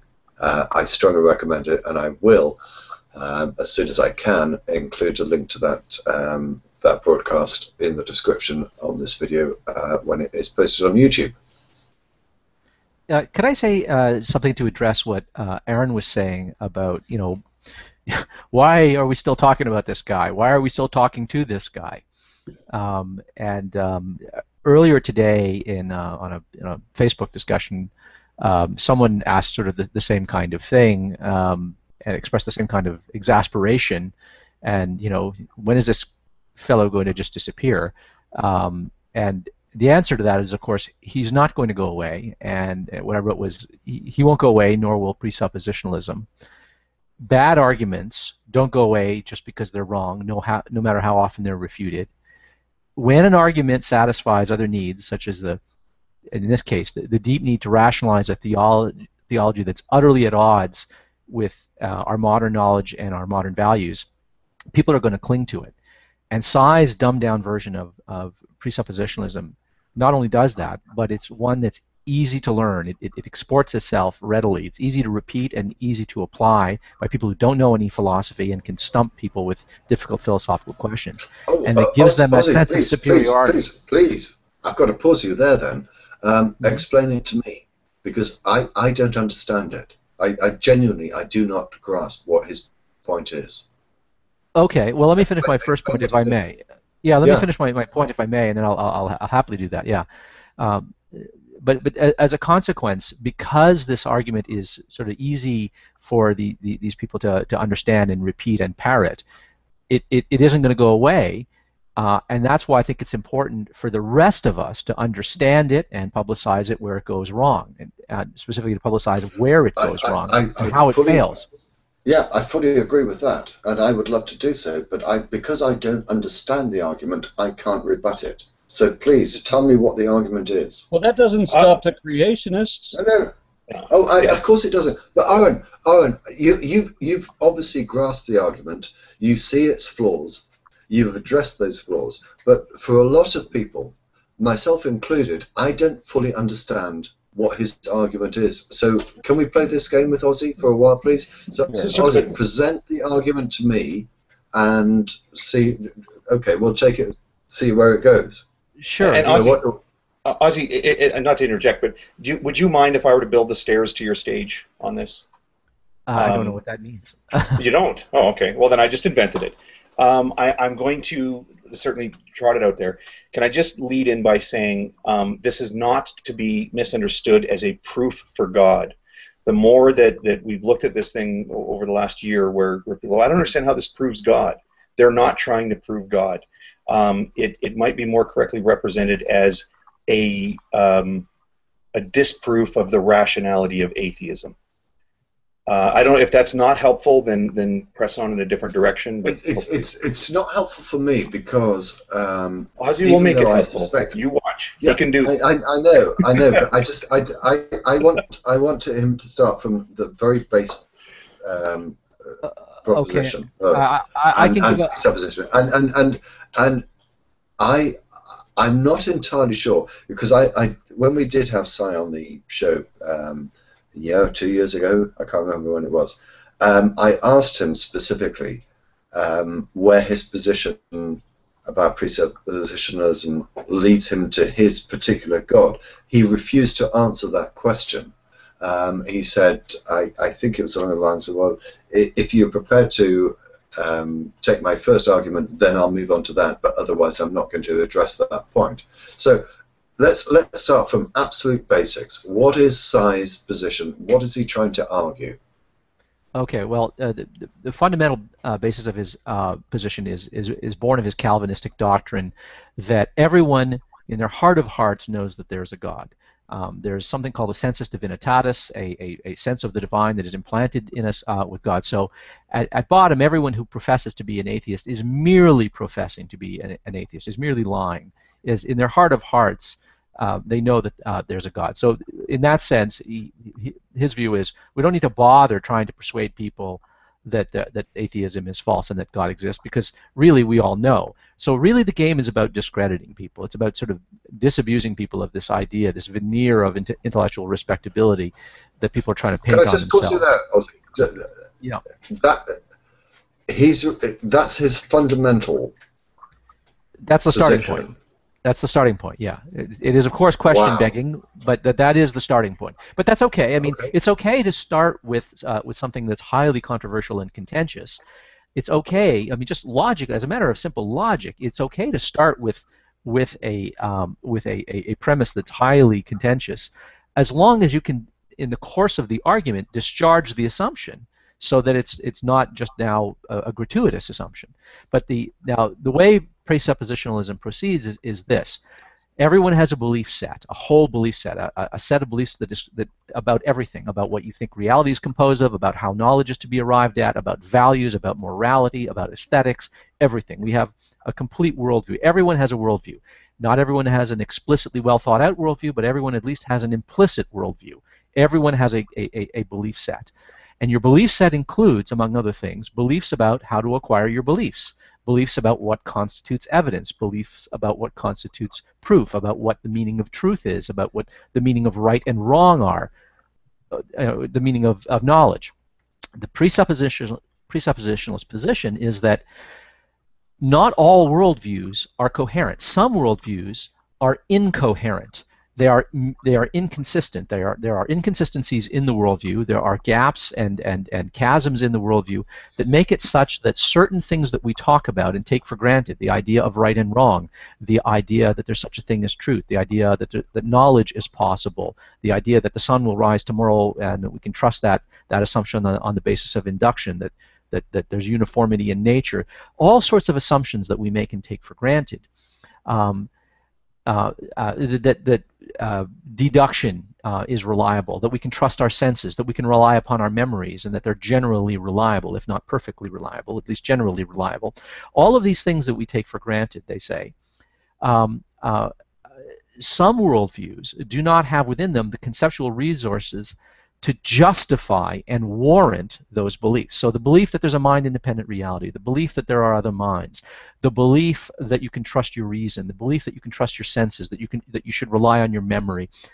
How do you justify all of these things? Okay, how do you make sense of these things? And the idea is that some worldviews can accommodate this and some cannot. And according to the presuppositionalist, unless you posit God, God is a necessary posit. It is a necessary presupposition that if you do not have that assumption in there, you will not be able to make sense of concepts like logic, truth, beauty, values, right and wrong. These concepts will be incoherent, and you will simply be going around living and talking as if words like knowledge and evidence and truth and beauty and value and right and wrong make sense, when in your worldview they don't make sense. That is, you do not have within your worldview, within your belief set, the conceptual resources necessary to cash those out and make them coherent.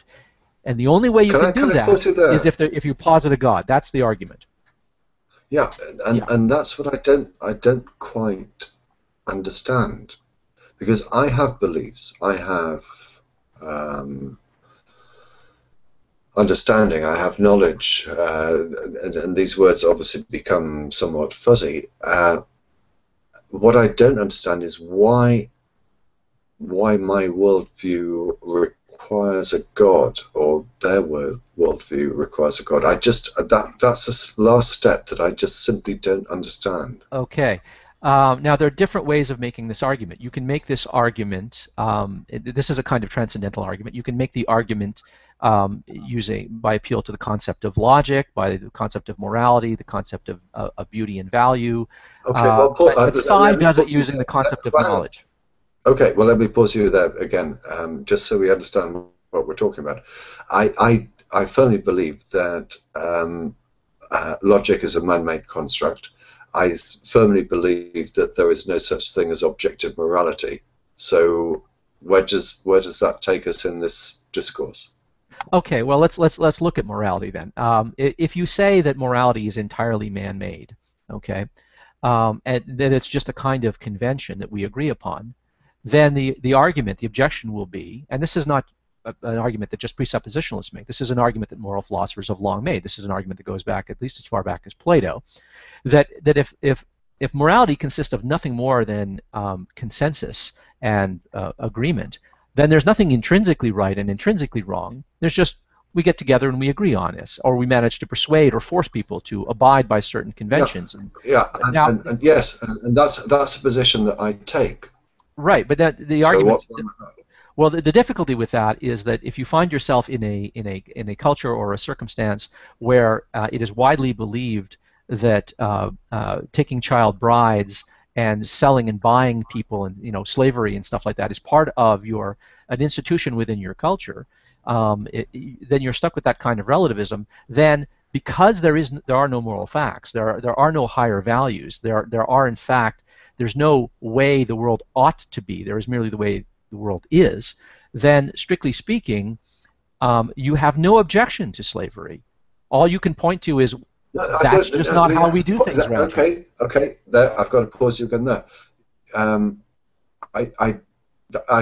don't see how that argument follows. If my beliefs are subjective and maybe representative of the society in which I'm living, it doesn't mean that I say slavery is right or wrong. It doesn't follow that I reach a judgment. Although, in fact, I think it does. I think that slavery is wrong.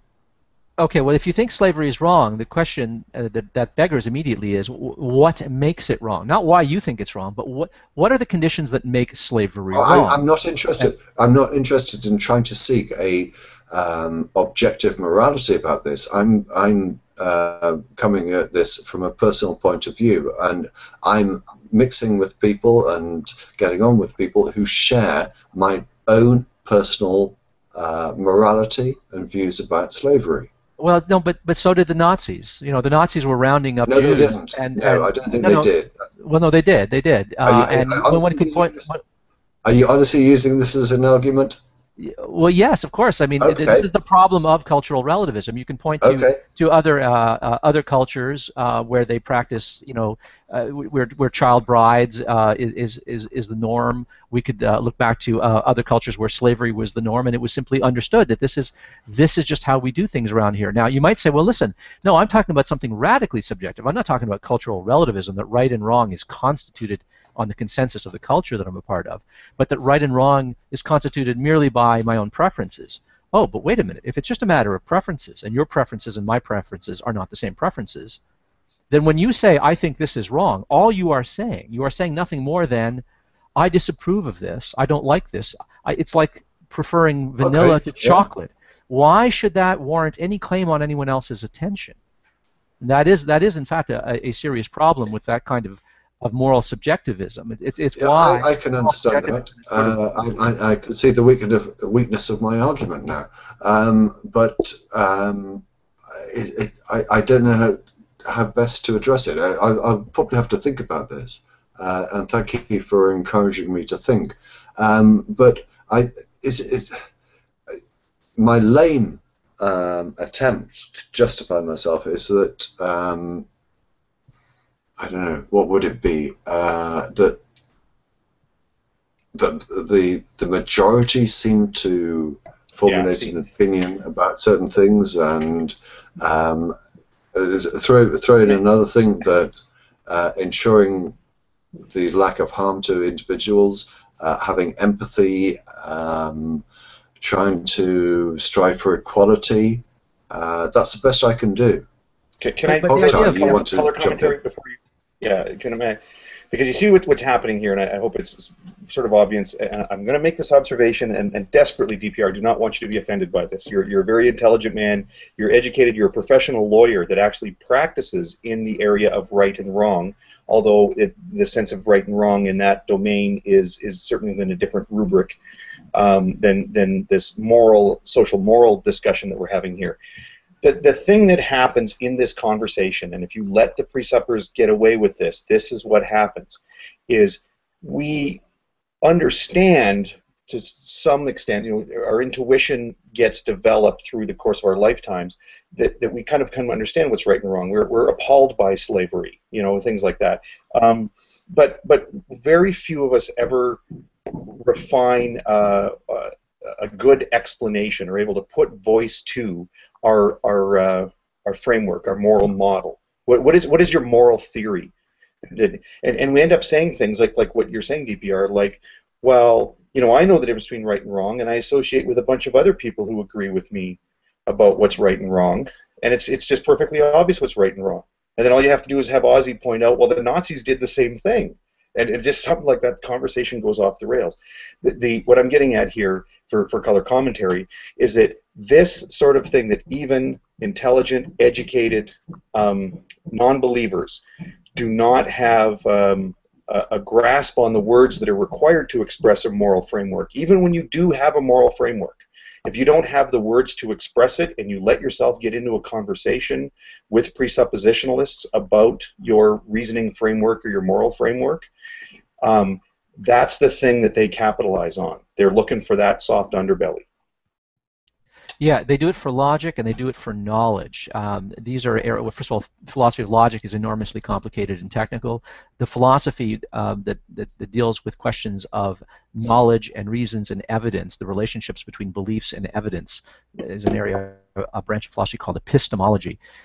That is enormously technical. Now, someone like Seitan Bruggencate and most of these YouTube apologists who borrow and parrot this apologetic, they don't know anything about epistemology. They've borrowed a few terms. They'll say the definition of knowledge is justified true belief. This is a definition put forth by Plato in a dialogue called the Theaetetus. This is not the only definition of knowledge. It is highly problematic and highly questionable. It's a definition of knowledge that seems approximately correct, because it captures a number of our intuitions about how we use terms like knowledge and true and belief and evidence and those sorts of concepts. But essentially what they're doing is they're exploiting the fact that these are very difficult, thorny questions. Great minds have been thinking about these questions for literally millennia, and what we've got here is a group of people who have simply learned the kinds of questions that you can answer that can stump people on these difficult questions, and then they boast that they've got the answer, and the answer is God. God is the guarantor of their moral beliefs. God is the guarantor of knowledge. God is the guarantor of logic. But when you press them on, well, could you flesh this account of knowledge out? Could you flesh out your moral theory? Oh, no, God just has whatever properties, unspecified as they are. They're just completely unspecified. God has whatever properties are necessary to account for knowledge, truth, beauty, logic, and all the rest of it. And if you press them on that, then you can sort of see, well, wait a minute, this is empty. This is a glass house. There's nothing going on here. There's nothing to your account except stipulation. You've simply stipulated that there is a being that has certain properties which you have not properly specified, which hypothetically account for all of these things that we would like to have accounts for. Yes, we'd like to have accounts for this. We'd like to have a complete and systematic and coherent and complete worldview. We would love to have that. That's what the history of ideas in our Western intellectual tradition of philosophy has been working to elaborate and evaluate and criticize. But to pretend that, oh, yes, the God of the Bible answers all of these questions is a sham. This is manifestly untrue. But as long as they can take the battle to you and ask you these difficult questions, and if you make the mistake of thinking, because I feel very strongly that I know what I think I know, and that my values are well grounded, even if you haven't critically examined them, then you have walked right into their trap. of thinking confidently that you have these answers in your back pocket. And it only takes a round of questions that last 5 minutes for you to realize, yeah, okay, I've taken quite a lot for granted, and I don't really know how to ground and base a lot of my fundamental beliefs that we all operate on. And you end up constantly backpedaling, and then they crow and declare victory. And so the strategy is effective and appealing to them because they feel like they've pwned you. And it's actually very hard to sort of turn it around and say, well, wait a minute, how do you account for these things? Because they usually won't do that. Someone like Psy, I mean, a proper presuppositionalist won't do this, but someone like Psy and the Psy clones who parrot what he says will say, oh, I don't have to talk to you. You've discredited yourself. You're not in a position to ask me any questions. You don't know the meaning of your words. You can't guarantee knowledge. You've forsaken knowledge. I don't have to talk to you. You don't know right and wrong. You can't judge me or my worldview. And they just walk away. They wash their hands and say, you're done. In other words, it is a strategy not to have a conversation, but to shut you down and discredit you, and thereby they get to boast that they've won the field. It is, of course, a sham. They put up several barriers to allowing any investigation into their foundation for worldview, whether it's for morality or logic or whatever else, knowledge, and that's one of them. Is you're saying, well, I don't have to even answer your question because you've already said you don't know everything, or whatever the dumb line is. But one thing to watch for is their use of, and I think he pronounces the tu quoque. I think he pronounces it the tuk quoque. It's pronounced tu quoque, yes. It's pronounced tu quoque, but he always mispronounces it, and he misuses it. Yeah, he doesn't know what it is. He doesn't know what it is. So that in these circumstances where if I were the presuppositionalist and Ozzy were the rational person trying to defend his position, if I were to say, well, you can't put voice to your sort of the roots of your morality, or when you say, so when somebody asks about morality, you might say that the basis for it is, as I had said earlier in this broadcast, that you're trying to minimize harm and maximize liberty. And say, okay, well, why should we minimize harm? Why should we maximize liberty? Why what's your objective source for justifying that we should concern ourselves at all with human flourishing? So I was showing that his morality is ungrounded to that degree. If Ozzy then were to say, okay, sure, I'll concede that, but then where's your morality grounded? And then I would then say, oh, well, that's the tu quoque fallacy, which of course that is not the tu quoque fallacy. That's just something to make the rational person say, oh, I've been accused of committing a fallacy and I'm not familiar with that particular one, so maybe I'm guilty of it. It's yet another trick to play on our conversational honesty, take advantage of our conversational honesty. There are about 4 such barriers to finally getting them to discuss their own understanding of their own foundations for morality and logic and knowledge and whatnot. Yeah, boys, I'm going to have to bow out a little bit early today, so I'm going to be logging off at what are supposed to be our normal shutdown time. So, hey, have a good Sunday. All right, you're done. Thank you. What? Who's still here? Oh, there we go. Should I block him forever? I feel a little guilty that we didn't make as good a use of his time as we normally do. Ozzy and I have been pretty energized about the topics that have come up today. Yeah, we have someone else in the hangout here, Michael. Did Michael have anything that he wants to say? If no one minds turning the conversation away from this. Hello, can you hear me? Hi, yes, I can hear you, Michael. I fear DPR's lagged, so. Right, okay. I was actually wanting to talk about, you're talking about rights for LGBT rights in America and how it's been constantly going forward. Mm-hmm. Well, there's been a bit of worry in Europe lately about how it's actually starting to go backwards now. But before I get on to that, do you mind if I just attempt to answer the question about the presupposition thing? If you just humour me for a second. I have no objection. Right. Yeah, we're more than happy to. We're more than happy to entertain you.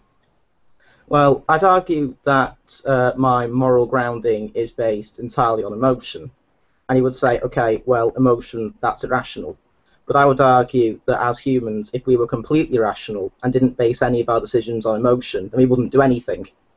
So I think that morality is an emotional response, and we should just accept it, because we don't have emotional responses in combination with rational responses, and ultimately we can't do anything. So I accept that some things are emotional and unfounded on reason, but I see reason as something to achieve what I've decided to get through emotions, if you get what I'm saying. Kevin, how does that expression help me understand what your moral framework is? Well, like how does that impart to me some sort of an algorithm, so that if I ask myself, well, that's your grounding, how do I know if it is, in your view, good or bad to kick puppies? Well, I would say you don't. It would be based entirely on what you emotionally feel is right or wrong. I think that right and wrong is an evolutionary response, something that's innate, and to try and put some sort of objective set of rules on it is to somewhat not understand it. I don't think morality is a rational thing. I think it's more of an emotional response. Could I present an objection to that? Oh, yeah, sure. I wish you would. Okay. Well, what you're describing is what's called a non-cognitive theory. Specifically, it's called emotivism. That really, when a person says, "I think that this is right" or "I think that this is wrong," they are not describing what they take to be a state of affairs about how the world should be. What they really are doing is simply describing their preferences. They are simply saying, it's like saying that this is beautiful. When you say this is beautiful, well, some people think that you're describing a quality in the work. But other people say no. To say that something is beautiful is merely to describe a feeling that arises in you when you gaze upon something. So you look at a nice piece of art and you feel a certain experience, and then you declare it is beautiful. But really, what you're doing is you are projecting onto the object something about what you're feeling inside. Yeah, okay. Exactly. And now if morality works that way, so I just did it for aesthetics. That was an emotivist theory of aesthetics. But if I propound an emotivist theory of morality and ethics, then it turns out that when I judge something to be right or wrong, that is not a judgment about an action. That is merely me describing. It is purely a descriptive act of my own emotional internal state. But why should that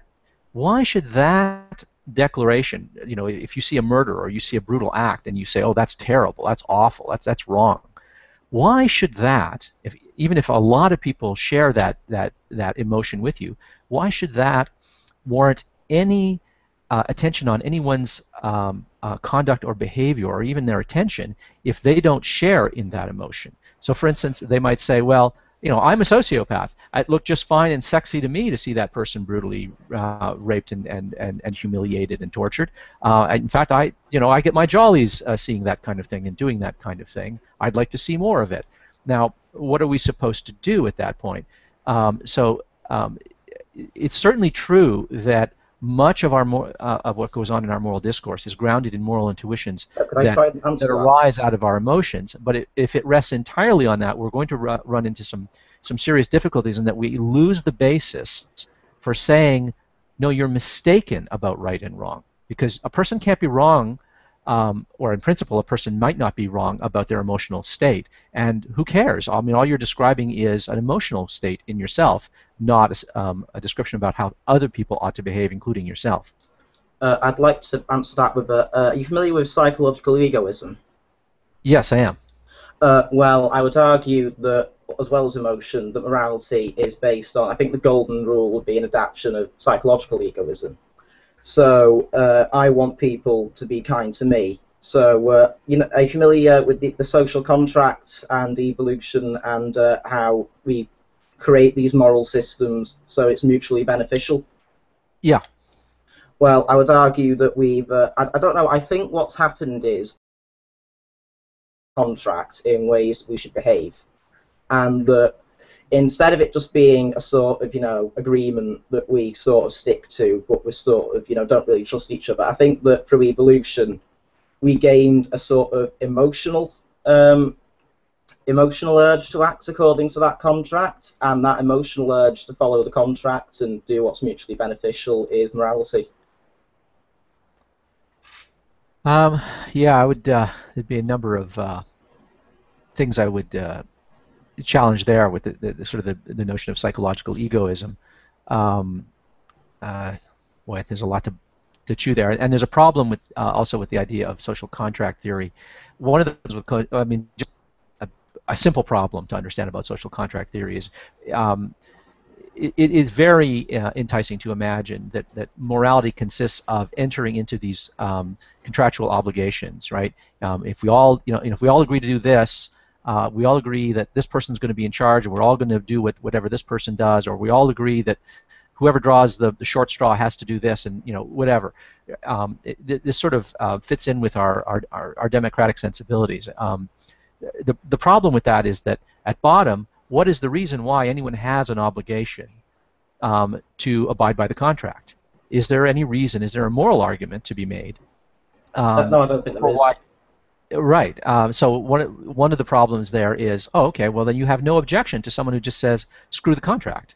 No, well, because it's in my self-interest to stop them from breaking the contract, so I punish them in my own self-interest. Right, but now if it's not in their self-interest to abide by the contract, okay, then it is literally for them wrong, on your definition, to abide by the contract. And now, because it's in your interest that they abide by the contract, it is now right that you are you not assuming the contract. So it turns out, it turns out that it is both right and wrong to abide by the contract. Right for you to force them to, and right for them to not do it. I'm not saying there's a metaphysical right or wrong. I'm saying that all there literally is the contract. So I would make them follow it out of my own self-interest. Screw them, pretty much. Right, but that is a doctrine of might makes right. That I will simply impose my will upon whoever I can. Right, and what that means is that if you are living under a tyrant, okay, who can impose his will, you would have a moral duty to do the will of the tyrant, because it is in your rational self-interest to do it, no matter what it was. I mean, he could tell you to eat your own children, and you would have a moral obligation to do it because he has the power to impose his will. This violates our moral intuitions. That's not what I'm saying. What I'm saying is... No, I know it's not what you're saying, but it's a deductive consequence of the position that you're holding. I would... sociopaths, right? Yeah. I was reading about one, and what he did was he used to offer to fix his friends' cars, and every now and again he would steal the radio because they were not looking, and because they weren't looking and they were his friends, they would assume it wasn't him. So then he'd get away with the radio and sell it for money. Now, a sociopath doesn't have that sense of ethics, that sense of right or wrong. So I think the morality of a sociopath is entirely contractarian, because what they're saying is, okay, well, I'm following to the moral norms when I'm not going to get caught, but if it is in my self-interest to break the contract, I'm not. I'm saying the difference between us and the psychopath is we have an inbuilt emotional response that prevents us from breaking the contract because it's against our group self-interest of people to have that realization that they can, go against it. You understand what I'm saying? Like, we have to get the balance between self-interest in evolution and this emotional response that makes us want to be nice to people. Altruism. So saying that altruism is inherently irrational, and it's just something I go with because it allows me to be happier. Well, I would think that any moral theory has to take into account the kinds of critters we are, the kinds of preferences that we have, the kinds of objective biological interests we have, but by virtue of the kinds of critters that we are, we have certain interests. And there are certain things that make us happy, there are certain things that conduce to happiness, and certain things that conduce to misery. Any moral theory has to take into account the kinds of variables that are a function of the kinds of critters we are, the kind of world that we live in, and the things that will predictably lead to greater well-being and immiseration. So any moral theory, every moral theory, has to take that into account. Oddly enough, one of the moral theories that doesn't take that into account is divine command theory. Divine command theory says, whatever God says, do it, and it doesn't matter what the consequences are to you or to any number of sentient beings. God commanding or decreeing something makes it right. And so you'd have to do it. But other moral theories, I mean, whether it's utilitarianism or Kantian deontological ethics or Rawlsian theory, I mean, it doesn't matter what kind of other moral theory you take into account, is going to take into account some of the variables that you've described, including the fact that we have certain moral dispositions that arise out of our natural emotional states and evaluations of circumstances. But the problem is, I don't think that they're reducible to that. And if one tries to reduce them to that, what we end up with are intractable problems where you have no basis for objecting to another person behaving a certain way, because they will be able to trump any moral objection you raise by saying, well, no, but it makes me feel good. It makes me feel good to see you suffer, and I can get away with it. And you simply have no argument against a person, against a sociopath or psychopath who can get away with it. There is no moral argument against it. Exactly, but again, though, we have this irrational emotional response, which I think we've been imbued with, so that's ultimately irrational. Like, what I'm saying is, we should just, even though it's irrational, we should accept it in the same way that we accept that we should try to be happy, even though happiness is ultimately irrational, when you think about it. There are certain, certain drives and goals we aim for that are innate. I don't think that happiness is irrational. No, what I'm trying to say is... why do you think that happiness is irrational? Sorry, can I read? Not irrational, but innate. You don't come to happy. You can't invent happiness. You're born with this idea of happiness, I think. Yeah, pre-rational or even irrational as opposed to irrational. Irrational implies that you are violating a rational norm, and it's not irrational. You're not violating an epistemic or rational norm by valuing happiness, but we could say that it's irrational or pre-rational. By the way, sorry if I sound like I don't know what I'm talking about, because I really don't. But no, it's okay. I mean, unless one devotes years of study to this kind of thing, you're not going to have the kind of vocabulary to talk about these things with facility. So I mean, no one should ever be embarrassed that they get stumped when talking to someone who's read a little more on the subject. I mean, there are people who are going to put me in my place on the subject of moral philosophy because they have specialized in moral philosophy and I have not. Be cognizant of our limitations here. Turning it back to presuppositionalism, that's exactly what goes on with presuppositionalism. You get people who've borrowed terminology and jargon from a philosophical domain that they don't know very well, but they just have to be able to bamboozle other people. My counter has been to the presuppositionist argument. My counter to that has just been, well, you're wrong because I say so, because I'm infallible, and I know I'm infallible because I'm infallible. And that usually just shuts them up. Yeah, well, they'll say, well, how do you know you're infallible? And then because I'm infallible, and I'll just get stuck in a circular argument just to piss them off and suddenly go away. Yeah. Well, that's the charm of a circular argument. You cannot refute a circular argument. I mean, there's a misconception. How about this one, Ozzy? Could you be wrong about everything that you know? My response would be yes, I could be, because I know that I am not omniscient. It's kind of funny. I've actually wrote out a response to Bible thumping wingnut who was asking that kind of question. I made a video where I addressed that, and then he wasn't satisfied with that, and so I typed out a long comment, and I put it in the description of the video. It's there. I could answer that, but it would be a long answer, so I'm not sure you want me to do that. Have we got time for me to go on to what I was actually supposed to be calling about? No, we don't. We don't. Right. No, we may do, but I don't want Ozzy to get away with this one. Hang on. I've just said I know that I don't. Everything that I could know. What's the question they ask? Everything. Could I be wrong about everything that I know? My response is yes. I could not be wrong because I know that I am not omniscient. Right? Okay. Tell me why that argument is wrong. Okay. Well, the first thing to say is that that the question, the way it's sometimes put, is no sense to say, could you be wrong about everything you know? You can't, by definition. No, don't tell me the question is wrong. This is the question that is being posed to me. Right, but there's two ways of asking it. One of which is ill-posed and confused, and that they shouldn't be asking. And then there's the proper way that they sometimes ask it. Okay.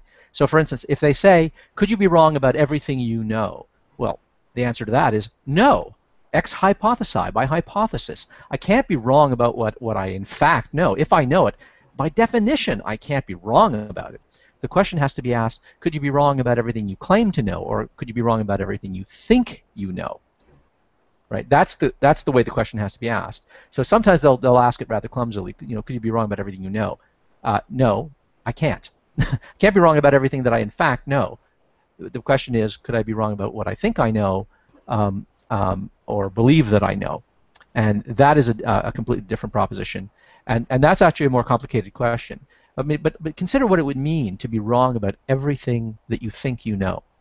Okay, I mean, you wouldn't just be wrong about your scientific beliefs, and you wouldn't be wrong about beliefs about your own biography and stuff like that, and your own identity and your own name. It would consider that you would be wrong in what are called your lexical beliefs. You would be wrong about your beliefs about the very meanings of your words. You wouldn't know what the words coming out of my mouth are. I wouldn't know the words coming out of my mouth. I wouldn't know the meaning of the words that I'm thinking.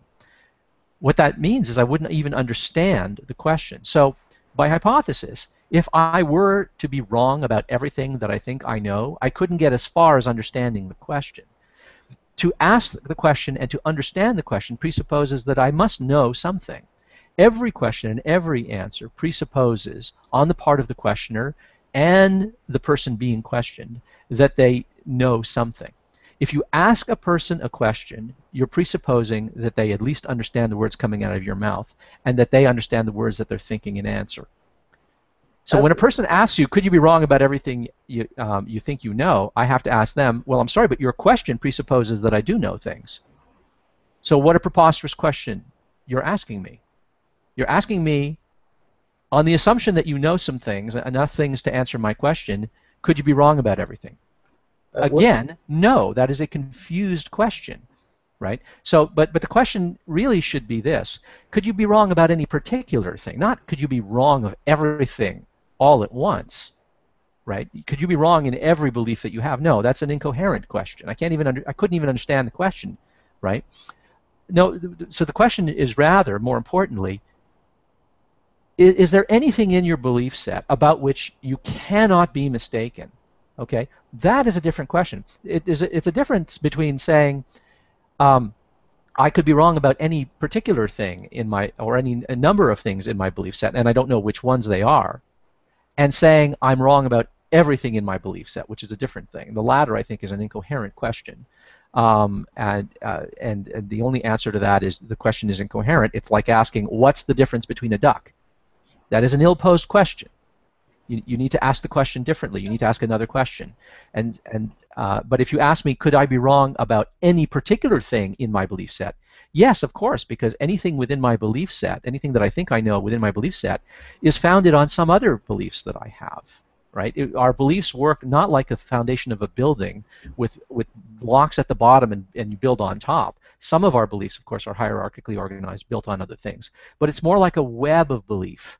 Like strands in a web or a tapestry, like a spider's web, that are mutually reinforcing. And a person can ask, oh, this string over here, could you be wrong about that? What if I rip it out? The whole web does not collapse just because I could be wrong about any one thing. So it's the difference between saying, could I rip out your whole web, or could I pluck any particular string? You can rip any particular string out of the web of my belief. That will have repercussions in the tensions in the rest of my belief set, in my web of belief. I will have to recalibrate and reevaluate things accordingly. But it doesn't follow that because I could be wrong about this, or I could be wrong about that, or I could be wrong about this, for every one of my beliefs, that I am in fact wrong about everything, and that I must jettison my worldview. Further, even if I recognize or you prove that there are in fact inconsistencies in my belief set, and there are inconsistencies in everyone's belief set. Everyone has inconsistent beliefs, right? It does not follow that because there is an inconsistency or an incompatibility between two or more members of your belief set that you jettison your worldview. How do you know which? It doesn't make sense to jettison your whole worldview. If you can prove that there are things in my belief set that are incompatible with each other, but I don't know which one I need to jettison, and I have reason to think each of them are true, but I also know that they can't all be true. Unless I have a reason to evacuate something from my belief set, I cannot evacuate it. What I have to do is live with the tension of that inconsistency. I have to grant the epistemic limitation that I'm in, that I know that something in my belief set has to give, but I don't know what. And it would be imprudent and stupid to say, okay, I'm going to abandon my belief set and flee to another person's belief set on the promise that theirs is consistent. Let's say theirs is consistent. If I don't have reason to think that your consistent belief set is true, if the elements in your belief set are unwarranted and unfounded, if it is a faith-based epistemology, even if it's perfectly consistent, that is a crappier belief set. That is a less desirable belief set than one that does contain inconsistencies and is incomplete, but where I have reason to believe the individual elements in the belief set. And that's one of the things that's most wrong with presuppositionalism, is this idea that if you can identify an inconsistency or a hole in a person's belief set, you can they're under some obligation to jettison it and flee into some other belief set that is put forth as internally consistent. If I'm sorry, but Saitan Bruggenkate's worldview, I don't see any reason to think that it's true, even if it were perfectly consistent, and it's not. But even if it were, that is not an attractive feature. Consistency is not truth. If there's, yeah, sorry, that was long. In short, would I be right in saying that the phrase "don't throw the baby out with the bathwater" would apply here? Yes, but it's important to understand why you don't throw. What I was trying to explain there was a very long-winded way of explaining why you don't throw the baby out with the bathwater. But yeah, but as long as people understand what's wrong with throwing out the baby with the bathwater and what it would mean and under what conditions you would be doing it, yeah, you just don't want to rely on a slogan. You want to have some sense of what the heck is wrong with this insistence on their part that they have a consistent worldview and yours is inconsistent, therefore theirs is superior, and you're on under some rational obligation to jettison your entire belief set and adopt theirs. That, I think, is a fatuous argument and claim that is rationally unsupportable. If I have reasons to believe all of the individual members in my belief set, even if I know that there are inconsistencies and something somewhere is wrong, but I can't identify where, I'm under no obligation to rid myself of my belief set, least of all because someone else purports to have a consistent belief set. Does that help? Yeah. Good. I note that we are running over time as usual. I'm going to wrap it up if I may. But please, if anyone has got anything they want to add in the last few moments. I would like to throw out an observation about the marriage equality discussion, and I can make it fairly brief. And this sort of is on the heels of Ozzy's video. I watched about the first 30 seconds of it and then paused it and told my wife what I thought he was going to say. And that's not what he said, so I'll just say it here now. The thing about, I remember the first time I heard somebody use this crazy argument, it was that, who's the woman in the States, the politician that everyone says is crazy? I'm so embarrassed I forgot her name right now. Not Palin, the other crazy one. She was speaking to a room full of people and being a room full of high school students and asked about marriage equality. She said she supports marriage equality, and that is that everybody has the same right to marry somebody of the opposite sex. And I'm here, and I was just shocked by the stupidity of that comment. I'm hearing it a lot now these days from modern evangelical Christians who now say, oh, of course we support marriage equality. Everybody has the right to marry someone of the opposite sex. It's not discrimination. for everyone to have the same right. Well, I think Ozzy correctly points out in his video that when you're talking about discrimination, you have to come up with a justification for your discriminations. So here, to me, this is how I see it. When you go down and you apply for a marriage license, there will be spaces on the forms, things that you have to put some information into this form, and this person's name, that person's name, the genders are on there, and birth dates, addresses, all these things are there. And when you look at that form, some of those things, the information you have to give them is collected for informational purposes only, so that we can identify the people who are making this application and to whom the license would be issued. Some of those things are informational only, some of them are discriminatory. So for example, if one of the people, you put down their birth date as being, something after 2002, and they're not actually an adult that's ready to enter into marriage, that application would be rejected, because we don't, as a society, we don't endorse marriages of people who are under certain ages. But the point here is when people are saying, they're trying to decide whether something is discrimination or not discrimination. The question is, when you are looking at those forms, like when we go to decide whether something should be permitted or rejected, what does the permission or the rejection hinge on? And where I live, two people could go down, and they have to check off whether they're male or female, each of them. But that's just for information. There is no discrimination. You can put male and male, or female and female, male and female. It doesn't matter. And that's why it's not discrimination. So this whole idea that somehow it's all fair because you're allowed to marry somebody of the opposite sex, as soon as you bring sex or gender into the issue about when you're going to permit or prohibit certain types of marriage, that is the very definition of discrimination.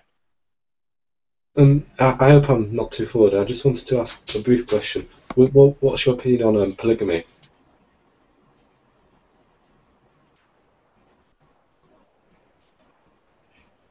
Now, who are you asking? I'm just interested to know where people stand on consenting adults engaging in polygamy in terms of a marriage where you would have polygamy, not just a relationship. As long as it's consenting adult, there's no coercion or fraud, I have no moral objection to polygamy or polyamorous relationships. Before we end, though, I'd like to bring one thing up. Earlier, when you were talking with Aaron, just in general, and you were all talking about how the idea of lesbians having sex with men to sort of straighten them out and everything. I'm actually a bisexual, and the thing that I've always struggled with is, as a bisexual, I do not understand by a particular gender. Like, I can't comprehend what it feels like to feel this sort of repulsion that people feel when they see two gay men kiss, for example. Because I'm into both, so I don't understand the repulsive feeling. Well, I mean, that's to say that what repulses you doesn't break down along gender lines. But I mean, you can imagine, I'm sure, the repulsion you would feel if you were asked to kiss someone who was obscenely ugly by whatever standards of prettiness and ugliness that you have, and who was ill and full of superfic sores and pustules and stuff like that. I mean, that's an extreme case, but I mean, if you can imagine being put off by a sexual encounter with an animal or someone sufficiently ugly, and thereby having no interest in it, and the idea of intimacy with that person is off-putting, that's all you need to imagine. It just so happens that most of us, that's not that breaks down along gender lines. Right. Sorry, it's a bit of a crude example. When you see nature documentaries? Yeah. When you see the scene sometimes when they have the animals mating? If you see a scene like that, I don't think that many people are actively repulsed by that. Like, you just go, oh, okay, it's nature. So, equally, right. I don't understand why people go, bleh, when they see, two gay men kiss on TV like that openly gay footballer. Or vice versa, if it's a gay person seeing a straight kiss. Yeah, well, I mean, I don't have that problem with when I see two women kissing. In fact, I find it erotic to see two women kissing.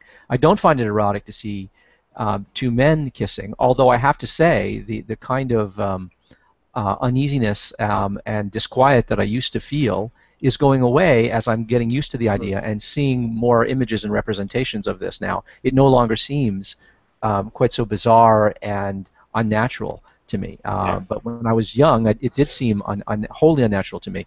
It never seemed wholly unnatural to see women doing that. My experience is probably common. That's an interesting topic, which I think we're going to leave to the next show. Thank you, everyone. I said that we're going to keep it down to 2 hours. This is the best we've done, man. 2.5. That's not bad. Yeah. We're getting better. Yeah. But on that note, in fact, on that bombshell, let's wrap up the show. Thank you, everyone, for watching. We will see you in 2 weeks' time. And do stay online if you want to carry on this conversation. Okay.